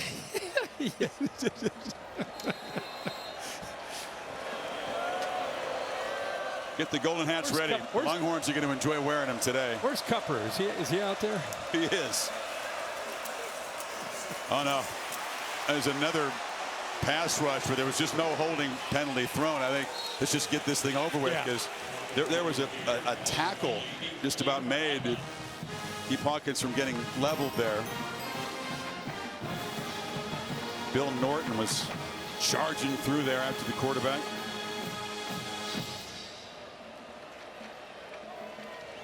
Sarkisian will obviously spot some things that they want to clean up and improve upon. The start for one on offense, but got to be pretty pleased. By the way, we have spotted Cooper Manning, Arch's dad, Peyton and Eli's older brother.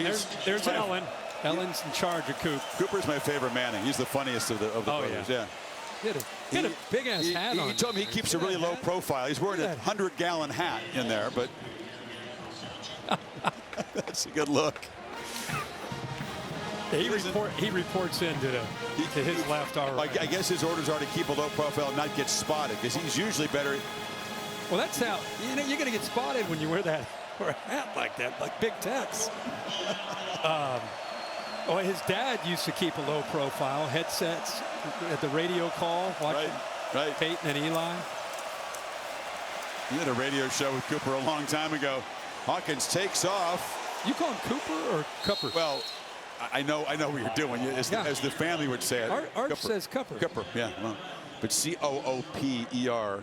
Cooper. Outside of New Orleans is normally Cooper. Anyway, whatever. He's a proud dad. He's interesting. He played some football at Ole Miss. Didn't get the height and arm talent of the other brothers. Great receiver. He's a good athlete. Great athlete. And obviously Arch has a lot more speed than his uncles. Yeah. A lot like his grandfather. Henry Parrish Jr. force on the ground for the Rebels. They take care of the Bayou Bengals. Coming up next from Baton Rouge.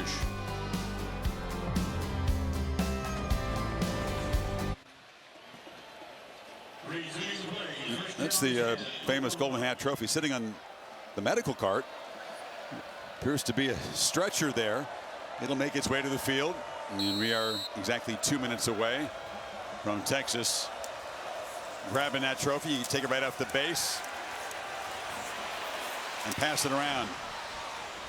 Hawkins sprinting again to the sidelines and tracked down by the very speedy Benda, a guy who can clock 22 miles per hour in the catapult system. Yeah, he can go. You know, it's the first time that Oklahoma has crossed midfield since the first quarter when they started a drive or two in plus territory.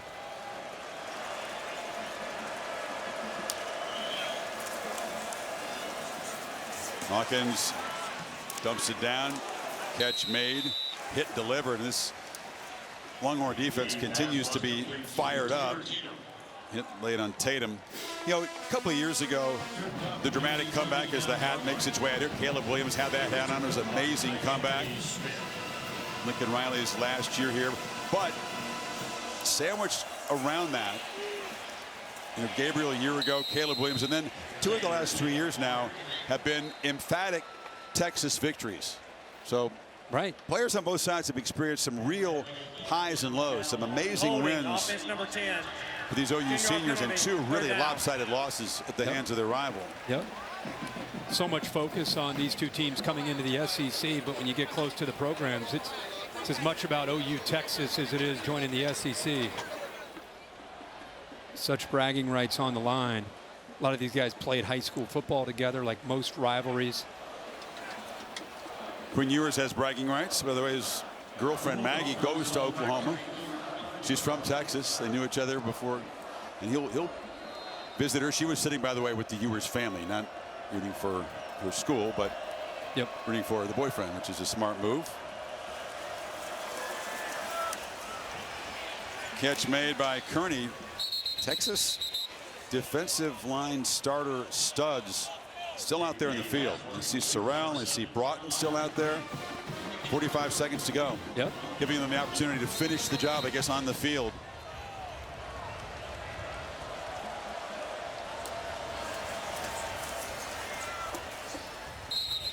Pitch made. Kearney steps out. 35 seconds to play. Have to check the status of Isaiah Bond. Nolly reporting he left. Certainly want to have everybody healthy. It's Michael Huff there. Yes, it is. Saw him last night at dinner. He has a position with the athletic department here. He's kind of a mentor, big brother to a lot of players. The former Longhorn great. A stud. Tremendous safety. Look out. Ball pitched out by Hawkins. Again, they're just grabbing people on the way by, and thankfully the flags are not being thrown. Xavier Robinson made the catch. It is a first down for Oklahoma. Yeah, he pulled Anthony Hill down there. Was keep this game moving, it looks like. Flips it down again. And the catch is made by Xavier Robinson. Guys way down in the depth chart for Oklahoma, getting a chance to touch the football in this rivalry game.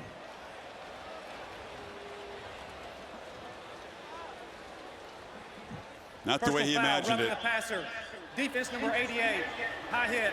At the distance to the goal. Automatic first down. And Sorrell made a big impact today. Too late on that hit. And now he'll come out. Yeah, this thing is going all the way down, even though it's out of reach. They're still sending messages to each other. Sorrell just finished that, and that's why they called that. Finished him into the ground. What do you make of it? Not that play, but the idea that Texas's starters still out there laying the wood. I think it has as much to do with not wanting to give up a touchdown to OU as it is about just trying to finish the game. I don't think these guys want to come off the field. They don't want to give up a score. Hawkins across the middle, and it's too high for Jake Roberts. Down to 7 seconds to go. Yeah, he had him there. That opened up nicely for him. That hat fits no one, by the way. You can kind of perch it on the top of your head. Right. Second down, goal to go. And the winners never care. Quinn Ewers, his final go-round. You're not coming back yet again, are you? I mean, in theory, he has another year, but this is it. He'll have 2 wins in a heartbreaking loss a year ago as the starting quarterback in this rivalry.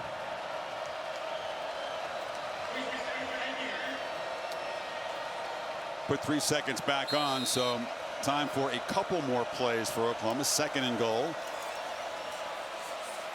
Pressured and still alive, and just flips it out of bounds with 2 seconds to go. So Texas fighting and defending the last few yards here, trying to keep him out of the end zone. Lole knocked that ball out. The ball came out. Got it back and threw it away. All right. I don't tell the players on either side this last play's a formality. No, this is it. This is a big one here. 2 seconds to go.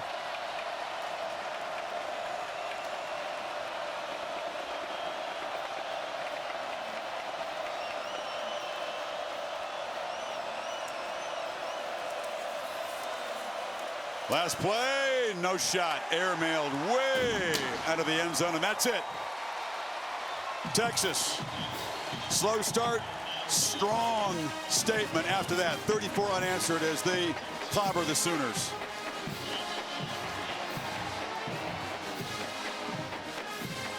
Number 1 looked like it today, and they will roll back home to Austin, take on the Georgia Bulldogs in prime time next Saturday. 6-0 for the first time since the 2009 season, which took them all the way to the championship game against Alabama. And let's go to Laura. All right, thanks, Chris. Coach, you never take a rivalry win for granted. How was this one made possible today? Well, our defense played fantastic. You know, they did a great job stopping the run.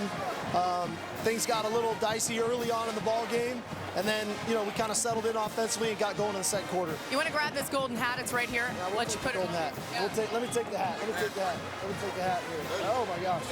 Yeah, let me take the hat. It fits you well. How's it look? It looks great. Looks pretty good? I think so. All right, so Quinn Ewers, redemption for him in this game. How would you describe his poise, his maturity coming off of injury to lead this team? Well, it's like anything. When you wait that long to play, about a month off, you know, there's a little bit of rust, but I thought he settled in and made some really competitive plays, especially on 3rd down. All right, you may have to pass this hat over to Quinn Ewers, but Holly's with him right now. Where's he at? Well, I have Quinn right here. This is a South Lake, Texas young man. This means something to you. What is it like to get that hat back? Yeah, I mean, it's awesome to get the hat back. You know, we didn't have it for a year, and for us to get it back. Let's go. Put it on. Put it on. Man, it feels good to finally have it back, and couldn't be more proud of the guys and all the hard work we put in. It's good to finally get back out on the field with my guys. You know, I missed 2 games, and you know, I didn't fully play the way that I wanted to, but I think overall the way that we play football, that's what gives us chances to win games. Is just the complementary football that we do play as a whole. Every time we cover you, it seems like your resilience always stands out. How were you processing an early pick and then coming back with a quick touchdown after that? Yeah, I think it's just like the veteran in all of us. You know, I think we played a lot of ball. We understand, you know, adversity is going to strike, and at the end of the day, it's how you come back and it's how you respond. It's 10% what happens to you, 90% of how you react. So, you know, I just lean on Jesus, and he just continues to put me through adverse times. How are you feeling physically after really testing out that oblique?